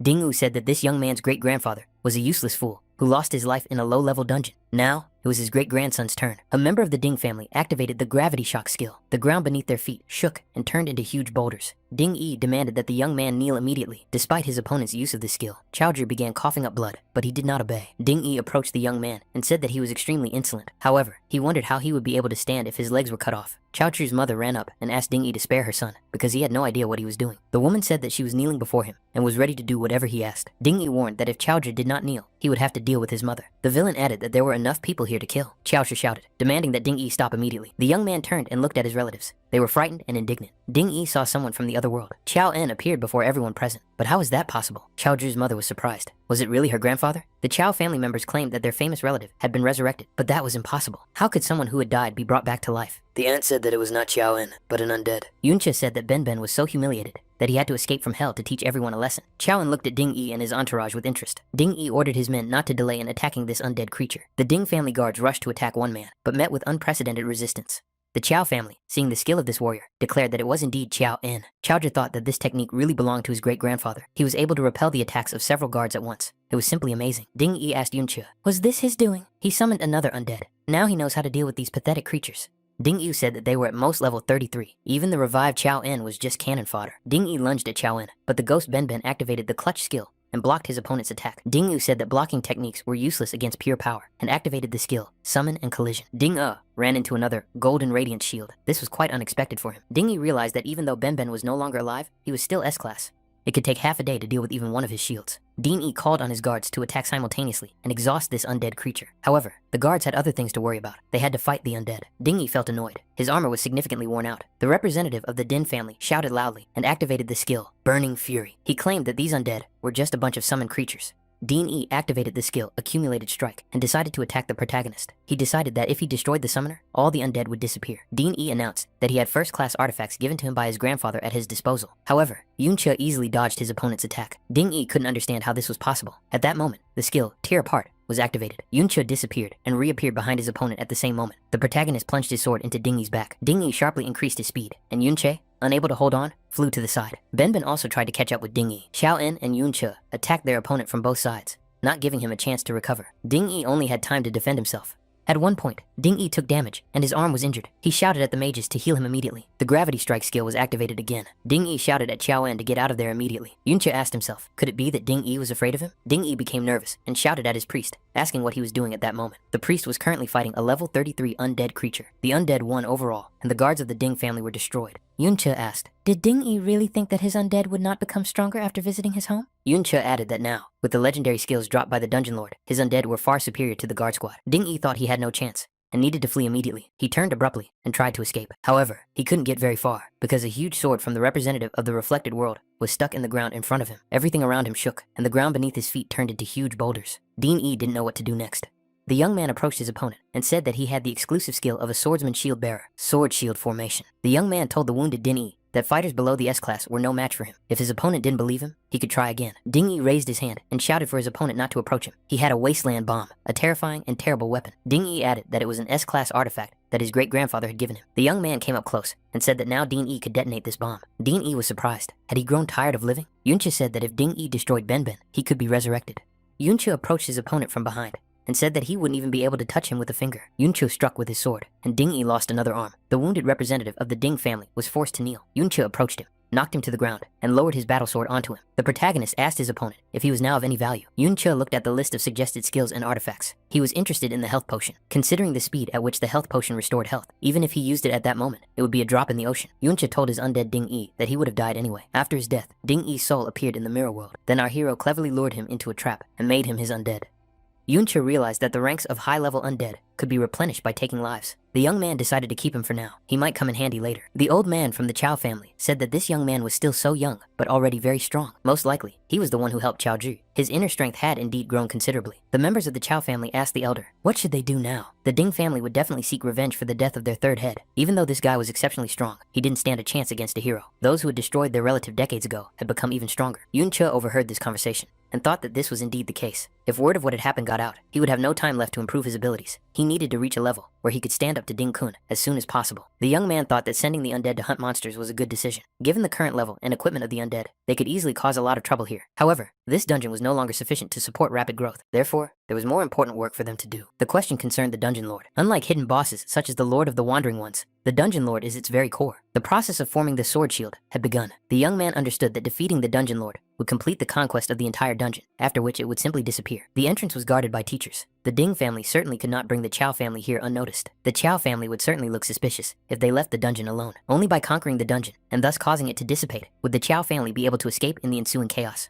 This would prevent the Ding family from confirming the death of the third chapter, and also help buy time. In the end, the protagonist defeated the Dungeon Lord, and the dungeon was conquered. The members of the Chow family noticed that the dungeon was beginning to dissipate. Yunche announced that he had destroyed the Lord. Soon, there will be great confusion, so the Ding family will not be able to react quickly to the death of the third chapter. If the Chow family could escape during this chaos, they would be safe for a while. Yunche added that if the Ding family used force, they should just surrender. Incidentally, the protagonist realized that the experience necessary to raise the level of the reflected world could only be obtained by defeating the Dungeon Lord. The previous upgrade of the reflected world gave a big boost. In the personal dungeon of some rich guy, things were also unsettled. The knight wondered, should he take this seriously? Who would dare to infiltrate a private dungeon? Yuncha appeared unnoticed in this dungeon. The young man understood that the guards of private dungeons rarely exceed the 15th level. That is, for our hero, they were practically unprotected and posed no particular danger. Yuncha thought that in a little while, he would be able to destroy Ding-kun, but until then, he would have to restrain himself. He had to remain calm. The dungeon lord was destroyed, and the dungeon was conquered. Yuncha tried to avoid mistakes and level up. Another dungeon was conquered after the lord was destroyed. Each time he gained experience, the young man felt more and more confident, and, as a result, acted calmly. Another dungeon was conquered. Yuncha improved and kept an eye on his mental health. To do this, he breathed more deeply. Another dungeon was conquered. The latest news reported on sabotage in the dungeons. Numerous private dungeons had been maliciously infiltrated. The Security Bureau took this very seriously and sent highly qualified specialists to investigate. Upon receiving this information, the Chow family members assumed that this was the work of Yunche. Suddenly, many hidden underground passages became known, which was certainly related to this situation. Elder Chow reasonably assumed that the young man was doing all this for their sake. Otherwise, they would never have been able to escape. One of the underground passages was located a few days' journey from the Ding estate. It was so well hidden that it took considerable effort to get inside without leaving any traces. The Chow family decided that now they had nothing to worry about. They were finally safe. Perhaps in the future, they would be able to get rid of the Ding family. Suddenly, everything around them shook. A wall collapsed, and a figure appeared from the cloud of dust. He said, "Have they really decided to get rid of the Ding family?" The second head of the Ding family, Ding Hao, and it was indeed him, said, "Did Chow really think that they would be too busy chasing after that boy?" Ding Hao added, even if the Chows had nothing to do with him, but dared to run away, he decided to come and greet them personally. Did the Chow family really underestimate the hero's family so much? The traitors could continue to delude themselves. However, they had already discovered the location of the perpetrator. In the hero's dungeon, the protagonist said that he had come for Ding Kun's soul. The young man thought that all the dungeons he had encountered before did not exceed level 30. It was a complete waste of time to level up. However, high-level dungeons are not much different from this one. They are controlled by the state, guarded by the military, and surrounded by a 2-kilometer restricted area. Yuncha received information that he had reached the edge of the exploration area. Each time in the reflected world, the young man could only advance 200 meters. Therefore, it is almost impossible to sneak into the closed territory unnoticed. He would have to trust this girl. Yunsha expressed her hope that Yunche had not called her to lead him inside. She could not do that. Yunsha added that even she needed a pass to get inside. Yunche handed the girl a temporary pass. Yunsha said that the young man had prepared well. He needed a guide to get through, without arousing suspicion and undergoing checks. In that case, Yunche had to explain why he had first infiltrated the Ding estate and was now trying to sneak into the guarded dungeon. Yuncha said that Yunsha had definitely seen Chow Yun's body in the traitor's dungeon. The young man added that Chow Yun was not the villain he was made out to be. This means that the story of the rebellion is not so clear-cut. He wants to help his friend and clear the name of the Chow family by challenging this hero. Yunsha said she doubts the young man's intentions. He is risking everything for Chow Ji, who is not even related to him and is going to fight the hero. On top of that, he infiltrated the Ding family estate before they even visited the traitor's dungeon. Was Yuncha saying that he had foreseen this and stolen the pass in advance? In addition, the third chapter specifically came to the traitor's dungeon because of Yunche and Xiao Ji. However, no one has seen Yunche since then. The girl concluded that it was not the Chow family's doing. Yunsha speculated that Yunche personally hated the hero. Yunsha asked if the current Yunche was somehow connected to the traitor Yunche. Yunche said that the girl also had the surname Yun. Perhaps she was also a relative of the traitor. Yunsha lowered her eyes and said that she would never do such a thing, although in reality, she had a different surname. Yunsha said that she changed her surname so as not to attract unnecessary attention. The young man asked how she knew that he was really Yun. Yunsha asked if the young man was afraid that she would betray him. After all, he didn't look like someone who was asking for help. Yunsha added that she could report him directly to the military, and then the young man would be in big trouble. Yunsha said that Yunsha definitely wouldn't do that. He had seen her risk her life in the dungeon to protect the students. She would never side with the Ding family. Yunsha handed the girl the diary and advised her to read it. He mentioned that he had stolen the diary from the Ding family estate. These people, relying on their status as descendants of the hero, Ding Kun, had committed countless atrocities, bullying men and oppressing women. Yunsha asked, "Is that all? And such trifles are completely irrelevant?" The girl said she couldn't believe it. She considered the young man to be a sensible person. However, it is very naive to entrust your life to someone who has never faced betrayal. Yunsha asked what difference it made, whether he had been betrayed or not. It did not mean that he would stop trusting people. Yunsha said that Yunsha was a good person by nature. Yunsha said that if the young man trusted her, he should follow her now. Perhaps she would change her mind and hand him over to the authorities. Yunsha couldn't believe it. Was there really someone else who could trust her and consider her a good person? The girl approached the estate and headed straight for the guards. The captain of the guards greeted Ms. Yunsha and said that the hero had been waiting for her for a long time. They had been instructed to let her through immediately. The captain asked why Yunsha had not come with Mr. Ding. He had literally just gone into the dungeon. The captain of the guards asked if the girl was accompanied by a man in a hood. He did not suspect her of anything, but the lord had warned of the theft of several temporary passes, so caution was necessary. Yunsha said that the captain probably did suspect her. Otherwise, why would he have questioned her so harshly? The captain replied that he was wrong. The man added that he was simply following the instructions of the security bureau. They had been informed that the criminal who had recently raided many dungeons was now targeting the hero's dungeon. The captain said that they were doing this for safety reasons, to prevent the escort from being replaced, or something similar from happening. The girl approached the young man accompanying her and said that they would check it now. Did anyone really think that she would not recognize her own bodyguard? Yunsha added that she could have been replaced too. Wouldn't the captain like to check? The captain replied that if Lady Yunsha was so sure, there could be no mistake. The passage was opened, and the young people proceeded inside the estate. As they entered the dungeon, Yunchi thought that this girl was much more influential than he had imagined. Yunsha said that this time, she would trust the young man and not interfere in his affairs. However, that was all. She could not help him any further. Yuncha thanked the girl and told her to take the undead Ding Yi with her. That way, no one would suspect her of anything he intended to do next. Yunsha suggested that the young man still had some conscience left. Yuncha entered the mirror world again. The young man decided that he would finally be able to unlock the full potential of the third level of the mirror world. The dungeon revealed its secret. On the third level, the mirror world creates replicas of real monsters from the dungeon. Now, he could freely farm right here without fear of being discovered. Yuncha left the mirror world. Even after returning to reality, the undead continued to bring him experience.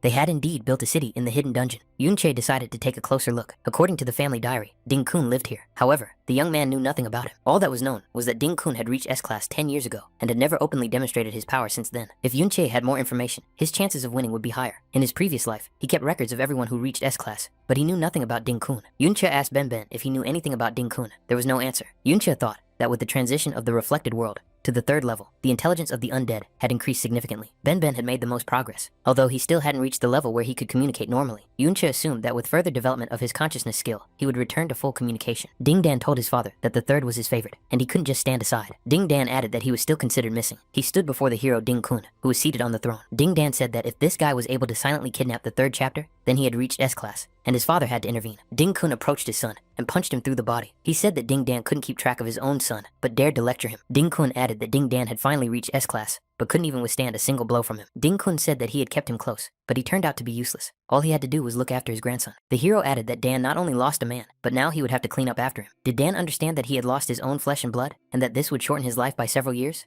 Ding Yan mounted the man like a horse and pulled on the strap around his neck. The sorcerer Nan Shi said that the master's beloved pet had not eaten meat for several days. Why not take advantage of the situation? Yuncha thought that compared to what he had just seen, the Ding family behaved very restrainedly outside the dungeon. Ben Ben was burning with rage at that moment. Yuncha thought that even in this state, Chao Yun was still eager to help those in trouble. Among the children who had ended up in the disaster zone, he and Lan Qian were the kindest and strongest. Yuncha thought that this was why he had decided to take these boys as his disciples.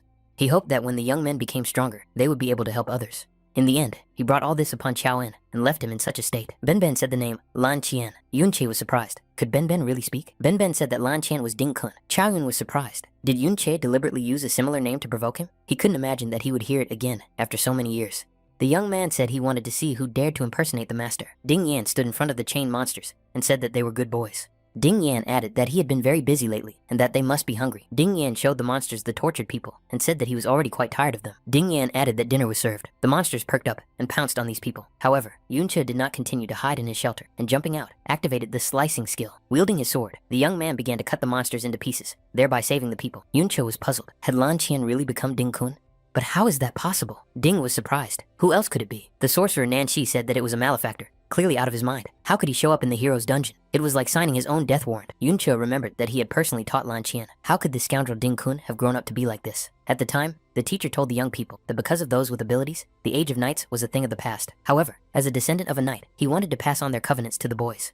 Yuncha believed that under his guidance, these children could become stronger than ordinary fighters. If they wanted to continue their training, they had to follow the rules. First, they had to be humble. There was no fundamental difference between them and the others, so they had to remain polite and respectful to everyone. Yuncha activated the cleave skill again, and the sorcerer's magic shield was destroyed. The sorcerer realized that his opponent had legendary level 30 equipment. However, the protective necklace was destroyed. Ding said that the pathetic skull dared to challenge Eagle, adding that he was untouchable. His opponent would now see the difference in their strength. Yuncha taught his disciples to show mercy. They should be kind to the weak, especially the helpless. Evil and cruelty should always be fought with kindness. Yuncha pointed to the man and said that these were the very slave traders from whom he had once rescued the boys. Now they would be able to deliver a truly just sentence.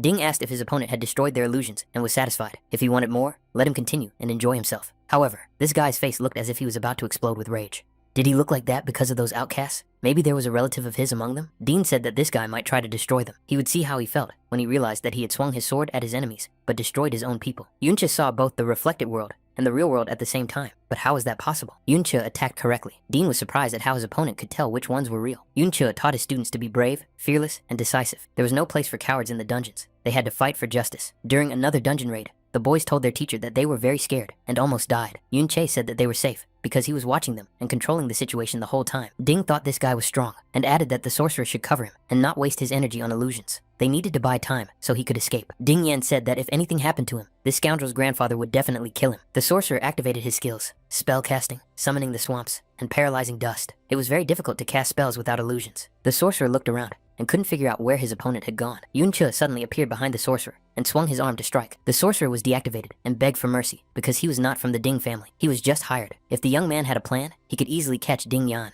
Yunche destroyed the sorcerer. Earlier, he told his students that they must be prepared to make sacrifices. Ben grabbed Ding Yan by the collar and dragged him along the ground. Ding Yan claimed that he was the great-grandson of a hero. He could not be touched, otherwise his opponent would die in agony. Yunche summoned the undead created from the destroyed sorcerer. Ding Yan was frightened. What had they done to his sorcerer? Yunche told his disciples that they must be honest. Young people should also not forget about justice. The disciples would have to constantly prove their valor. Their souls would occupy an important place in their lives.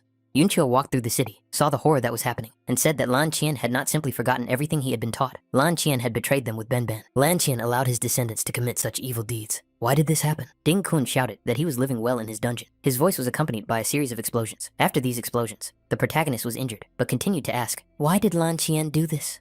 Ding Kun, formerly Lan Qian, appeared in the ruined city. He was an S-class berserker. Yunche tried to attack him, using the reflection skill. The protagonist asked again, why did Lan Qian betray him? Ding Kun was surprised. Had Yunche really pierced his armor? His speed and ATK were extraordinary. Yunche asked, was this really his disciple, Lan Qian? Why did he betray them? Ding Kun asked, was he being questioned about betrayal now? This guy calls himself Yunche and knows his former name. Could it be that the old man sent him? Why is this young man pretending to be his teacher? What kind of crazy joke is this? Yunche asked again, why did Lan Qian betray him? Ding Kun replied that he was just a tool, so he had nothing to say. Yunche asked, what about him then? At that moment, Chaoan approached Lan Qian, shouting his name loudly. Ding Kun couldn't believe his eyes. Could Ben have survived? But how was that possible? Ding Kun realized that he was facing an undead creature and said that it could indeed be considered a kind of resurrection. However, his consciousness was too weak. The hero's descendants appeared and told Ding Kun to leave these petty thieves to them. Yunche summoned the undead and told them to deal with these rivals. Ding Kun recognized his third grandson among the undead. Could he really be dead? Ding Kun approached Yunche and said that this guy really interested him. After all, this was not just summoning undead, but a true resurrection. Ding Kun said that this guy had to prove that he was really his master, his dear teacher. Ding Kun asked what the teacher wanted to know, and that he was ready to tell him everything. Yunche said that even when he was first in the cage, Lan Qian tried to help others. How could he have changed so much? Ding Kun replied that the reason for everything was his dear teacher. Yunche was indignant. What nonsense was Lan Qian talking about? Had he forgotten who had freed him from slavery and made him so strong? Wasn't that what he had taught the young man? Why had everything turned out this way? Ding Kun asked why the teacher had waited so long before coming for him. Why did he let him suffer before saving him? Why not just make him a disciple? Just a disciple of a knight's son, when anyone could live in comfort? Why did everyone treat his disciples with such respect? What gave that useless Ben the right to enjoy all this when he hadn't really suffered enough? Ding Kun asked why he was better than him in everything. Ding Kun shouted loudly, why did he become the teacher's favorite? Ding Kun asked why Yunche had forced him to switch classes to berserk. Was it because he was a coward? Shouldn't he have chosen a more defensive branch, such as swordsman? Yunche was surprised. Had he ever chosen a favorite? Lan Qian always acted as if he wanted to become stronger and braver. Ding Kun said that it was all because the teacher loved people like Ben more, so he tried very hard to be braver. But did the teacher treat him better? The teacher despised him from the bottom of his heart because of his origins. There was no point in pretending anymore. Ding Kun said that pity and humility. He no longer wanted all these chivalrous feelings. How could that improve his life? Aren't relationships between people based on power and status? The teacher was able to brainwash the foolish Ben. He wasted his upgrades trying to save others. Ding Kun asked what betrayal he was talking about. If the teacher chose Ben, what does that mean? That he could have chosen someone else? His good friend Luo Wei gave him more status and power. Yunche can see what his descendants have become and see what has become of Ben's legacy. Now they can only be servants of the Ding family. Yunche can see how Luo Wei has risen. What can the teacher say now? Which of them made the right choice? Yunche called his former disciple an ungrateful, heartless scoundrel. Yunche said that Ding Kun really couldn't compare to Ben. He wasn't worth a finger on his hand. The conditions for the absence of armor were met. The berserker body was activated. Ding Kun said that Yunche had finally admitted it. The rampage skill was activated. The berserker attacked his former teacher and said that Ben was his favorite after all. What a hypocrite Yunche was. Yunche thought that he could only hide in the reflected world. The berserker asked, was the teacher using mirrors to maneuver? Berserk's exclusive skill, Blood Rain, was activated. What would his opponent do without mirrors? Ding Kun said that Yunche should come out against him and fight face to face. After all, a knight must be brave. Ding Kun said that was what he thought. All the teacher could do was preach while hiding in a secluded corner. A spoiled aristocrat, he understood nothing. How can a teacher talk about suffering if he has never experienced it? His sermons were nothing but comforting fantasies. Berserk activated the skill, Bloodthirsty Blade. Did the teacher really believe that his friends and students would always be on his side? That was very naive. Yunche can now see his pitiful state. Without mirrors, he is nothing. Even if he doesn't attack now, Yunche won't be able to withstand the constant damage from Blood Rain. Ding Kun blocked his opponent's attack and said that his teacher wasn't always so weak. Now the teacher's paying for his naivety. He should not be grateful. Only betrayal can truly temper him. Berserk noted that falling from heaven to earth must be very unpleasant. How does it feel to admit that Luo Wei has become the supreme ruler, revered by all? Yunche turned out to be a traitor, despised and exiled. Doesn't the teacher feel even a little envious? After numerous attacks from his opponent, Yun-che could barely stand and felt broken. Berserk said that his former teacher was on the verge of collapse. Whether the teacher would survive or not depended solely on him. Ding-kun said that if the teacher admitted his mistakes and knelt down begging for mercy, he might spare his life and keep him here as a pet. But there was one condition. He would have to reveal the secret of resurrection. Yun-che gathered his last strength, activated the shadow and ghost blades, and said that he had once saved the boy from a slave cage. His mistake was to trust a traitor. It was a mistake to believe that you can mold a person only by your example. Yun-che found himself in the reflected world. He said that his mistake was believing that good people would never become bad. The skill Accelerating Radiance was activated. He was guilty of zealously following the virtues of knighthood. Yun-che emerged from the mirror world and said that people like Ding-kun must be eliminated by any means necessary. Berserk laughed and said that he used to think it was a skill of wielding two blades, but it turned out to be blind slaughter. Using unfamiliar fighting techniques in real combat is tantamount to self-destruction. Yun-che appeared behind his opponent and attacked him. Blood spurted from Ding-kun's mouth. He didn't understand how this was possible because he had destroyed all the mirrors. Yun-che understood that any reflective surface could be a mirror. For example, a reflection could be in a pool of blood. Berserk activated the blood chi concentration skill and said that his opponent had slipped through his fingers. However, after this attack, their running around would end. Now, there was nothing to reflect. The next moment, Berserk was attacked again. His body was pierced through with a blade. Ding-kun looked back and asked in surprise when Ben had managed to appear here. When had these two managed to surround him? Yun-che said that, with such an opponent, it was useless to talk about chivalry. Ding-kun said that the enemy he defeated 60 years ago was now no match for him. The deeper his wounds, the stronger he became. Yun-che said that he knew all of his opponent's vulnerabilities. The berserker had two weaknesses.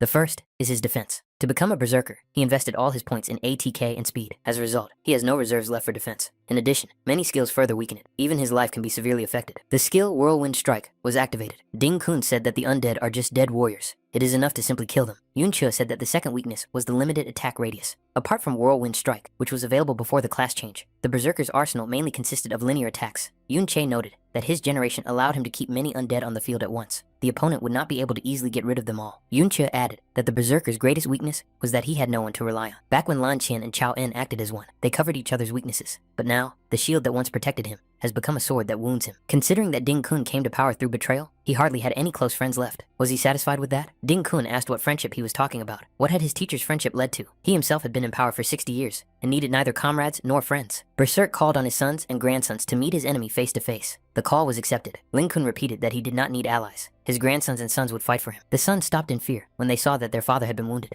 Was he really losing? Ding-kun shouted again for his descendants to heal him immediately and attack his opponent. His sons said fearfully that even their father could not defeat this man. How could they possibly do it? Ding-kun cursed loudly and said that he would handle it himself. At the same time, he grabbed one of his sons by the throat.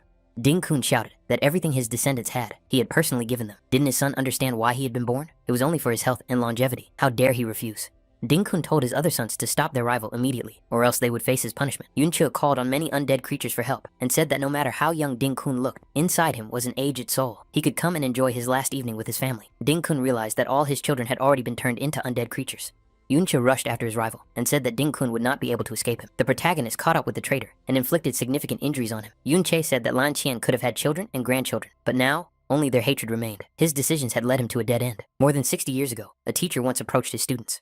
The teacher said that the young people had successfully completed their retraining and achieved S-class status. As their teacher, he was very pleased. He sent the best materials he had accumulated over the years to the divine blacksmith, who forged weapons of the highest quality. These weapons are the highest level currently available. Lin Qian got a sword similar in style to the one he had before, so he will master the new one in no time. Benbenyu got a combination of an axe and a shield, perfect for his new class. Given his combat talent, the young man will quickly learn how to use these weapons. Benben asked what Lan Qian was staring at so intently. Lan Qian said that the master had never upgraded his sword. Wasn't it too old? Yun-che replied that he would never replace this sword. This sword was called Wandering Cloud. It was the most perfect weapon forged in an ancient smithy. He gave everything he had to create it. He spent years collecting materials and artifacts from the best dungeons. He even infiltrated a secret S-class dungeon. At that time, it was only the beginning of the sword. Like any unique piece of equipment of exceptional quality, the sword has its own special way of being activated. Like floating clouds, it transforms endlessly and is capable of taking any desired form. Thus, its true form is only revealed in the process of interacting with the user. Having gone through countless battles with its owner, the sword has long since adapted to his will. The sword adapts to every change in his abilities. Yun-che handed the sword to his disciple and asked if he wanted to try it. Lan Qian was, of course, delighted. Later, the traitor said that everything should be done to make it look as if Yun-che had staged a rebellion. Then Lan Qian rejoiced. Finally, this sword belonged to him. It was the most powerful weapon. The sword changed shape. Yun-che said that when he found himself at the very edge of the underground realm and realized how difficult the road ahead would be, he did not hesitate for a moment. No difficulties could stop him. All this was for the sake of living a peaceful, quiet life. But what happened to the sword? Because of the greed of the former disciple. The wounded Ding Kun told the master that he was wrong. Yunche said that he was indifferent to the title of hero. Yunche noticed that Ding Kun was holding nothing more than an ordinary sword. The wandering cloud sword had taken the form of a giant scythe. Yunche asked, was this why the disciple had betrayed him and Benben? Yunche told Ding Kun to accept the position he had put himself in and knock the scoundrel's head off. Yunche said that now he would know everything Ding Kun knew. Benben said that he was bait for Luo Wei. Yunche said that the road to revenge had only just begun. For the sake of this revenge, the young man was willing to become stronger. Due to the restrictions imposed on the dungeon, ordinary people can now reach a maximum of level 30 in their entire lives. Even if a person has exceptional talent, by entering the service of an official institution and gradually climbing the career ladder, they can reach a maximum of level 60. This is because the 60th level is a difficult barrier to overcome. Leveling up is necessary. By fulfilling certain requirements, users can develop their class, gaining access to higher level equipment, improved attributes, and exclusive skills. Only those who have completed a class change can exceed the 60 level. And to change classes, you need to obtain a class change certificate. These certificates are extremely rare. Even in the old days, when dungeons were open to everyone, only 1 in 1,000 possessed one. Now, the possession of certificates is strictly controlled by the authorities. In the entire family of heroes, only Lan Qian has one. None of his descendants have changed classes. The gap between those who have changed classes and those who have not is like the difference between heaven and earth. Lan Qian advanced from warrior to berserker, acquiring exclusive skills. His strength increased several times over. If it weren't for the mirror world, the protagonist wouldn't stand a chance against him. If Yunche had changed classes while possessing the reflected world, how much stronger could he have become? The prerequisites for changing classes had been met. The classes available to bards had been determined long ago, and only a few managed to advance successfully. It was also the only class with offensive skills. Yunche chose the class Dancer Fighter. He was curious to see what drastic changes the class change would bring. There are 8 basic classes, which branch out into dozens of advanced subclasses. Each subclass has its own development path. However, there are exceptions. There are quite a few hidden subclasses. They have complex requirements, but they give great power when leveled up. For example, the Dancer Fighter. Contrary to logic, it requires more than 55 points of agility and more than 65 points of mental strength. This completely breaks the usual stat distribution patterns. In addition, an ultra-rare item, the Crystal of Bloody Carnage, is required to obtain the class. This blood crystal is only filled with energy after a huge amount of destruction. For a bard who does not have their own attacking skills, it is almost impossible to obtain it. Therefore, only a few have ever undergone a class change. But now, after the reinforcement of the reflected world, the requirements for changing to the Dancer Fighter class have increased significantly. Yunche wondered, is there even a reflection base? The requirements must be at least comparable to the Crystal of Bloody Carnage.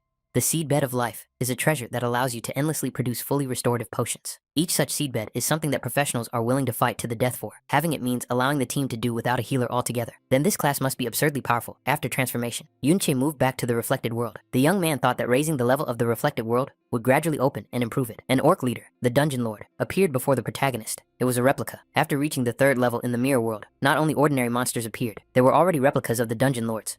Yunche noted that there were significantly more souls than at the very beginning. Moreover, even if the requirements for changing classes could be reflected, other levels of this power could certainly be explored much more deeply. Yunche left the mirrored world and immediately found himself in front of a huge monster. Right now, our hero's priority was to change classes, because that was the fastest way to increase his power. The Lord was defeated, and the dungeon disappeared. People were puzzled. How could the hero's dungeon suddenly disappear? What was the hero up to? Television reported that an entire clan of heroes had been brutally destroyed. No suspects had been identified. Additional information was needed. People were puzzled. Had the hero really been destroyed? He was a hero and an absolute legend. The authorities showed the only photo that had been taken. This man is wanted. Every effort must be made to apprehend him. Supreme Ruler Luo Wei acknowledged that the boy Lan Qian had already perished. In the former hero's sanctuary, an S-class swordsman sat on his throne. His Majesty was informed that none of the warriors guarding Ding Kun knew what had happened. The swordsman said he had ordered his men to check the entry and exit logs. They also received information from the Public Security Bureau. Currently, the suspects are Yun Sha and Yun Che. The swordsman said that this name brought back memories. He would deal with it personally. Everyone in the neighborhood was discussing the incidents that had occurred in the hero's dungeon. They had been talking about it incessantly for several days, but who dared to raise a hand against the hero? Yun Sha was puzzled. What was the army doing in this area? The girl couldn't believe it. Did this guy, Yun Che, just take it upon himself to destroy Ding Kun? She had helped him enter the hero's dungeon. Should she report this? After this, she doubted that they would ever meet again. At that moment, Yunche was walking towards the girl. This encounter was unexpected. Chowan said that it was a hotbed of life. He had never heard of such a thing. A seedbed of life is necessary for class change and is extremely rare. It is only available to very high-ranking individuals. It is someone who occupies a sufficiently high position. The only person who came to the young man's mind was Yun Sha, who was clearly of very noble blood. Yunche asked if Chao En knew who Yun Sha was. It seemed that he really wanted to meet her. Ben said that Yun Sha was Luo Sha, Luo Wei's granddaughter. The protagonist really did not expect such a turn of events.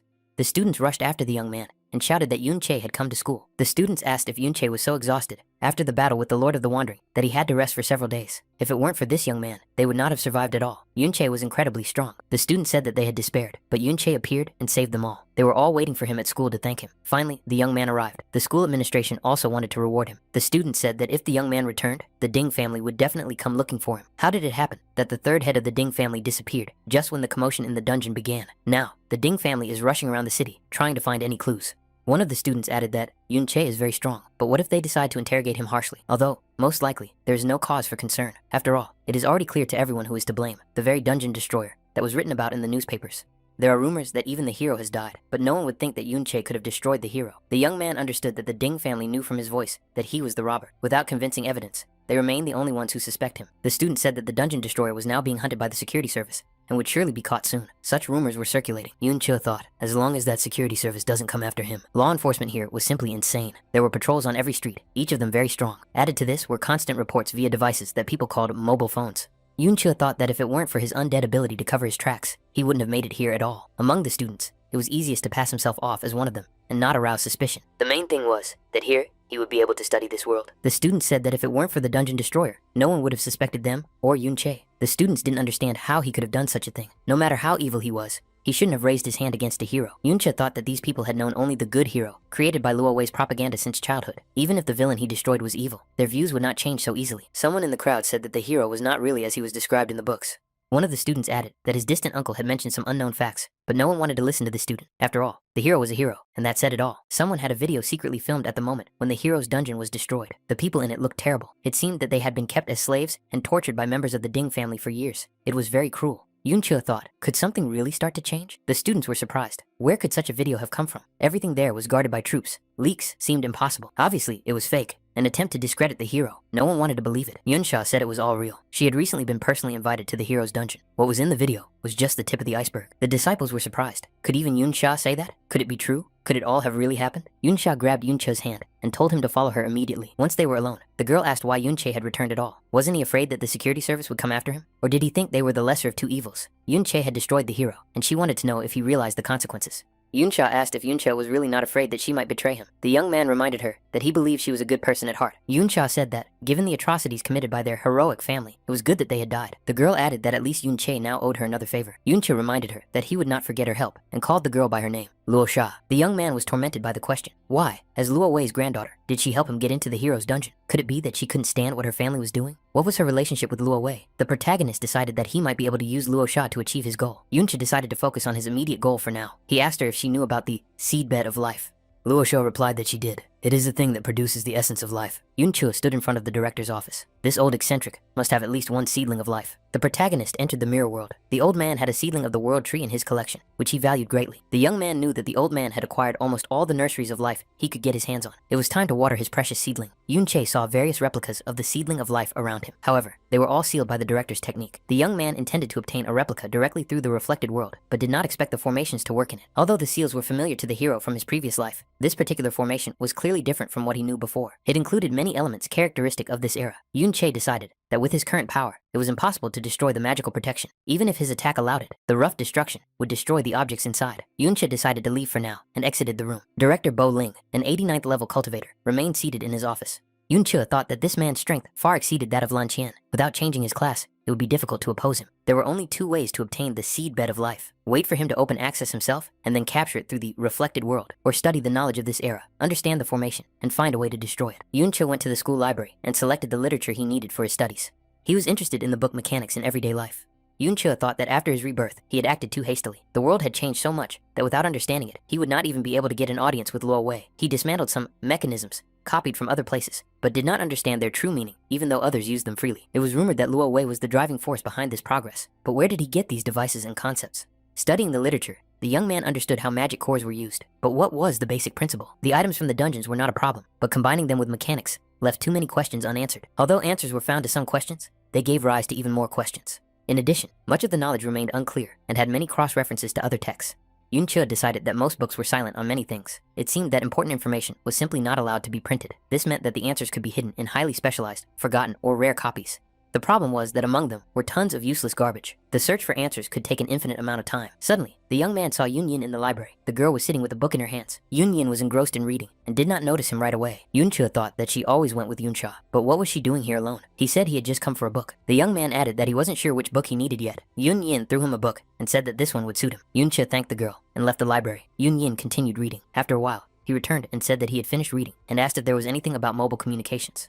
The next day, the girl again offered him the necessary literature. Yoon Cha handed her a box and said he had found something delicious. Would she like to try it? Yoon Yin refused. Yoon Cha said he would leave the box there. The young man felt a strange attraction to the girl, even though she was cold towards him. Yoon Yin became interested in the contents of the box and took it. The next day, the young man expressed his hope to find literature on magical engines. Yoon Yin said that he should look for it on other shelves. Yoon Cha assumed that the girl only visited the library for quiet reading when Yoon Cha was resting. Yoon Cha thought that when he got to know her better, he would be able to get information from her about Luo Wei and Luo Sha. The young man showed her the open book and asked what it could mean. Yoon Yin replied that she didn't know. Yoon Cha asked if she was familiar with formation communication systems. The girl suggested that it was a mechanical interface connecting different formations. The young man asked her to find books on the subject. Yoon Yin asked why he didn't ask that guy. She was referring to his little assistant, the descendant of a traitor. Where was he now? Yoon Cha replied that he would be back soon. The inner piece of the Ding family. Ding Hao looked at the photo sent by mail. The man said he was being threatened using Ding Shu. What did the villain want by just sending one photo? There was no other news.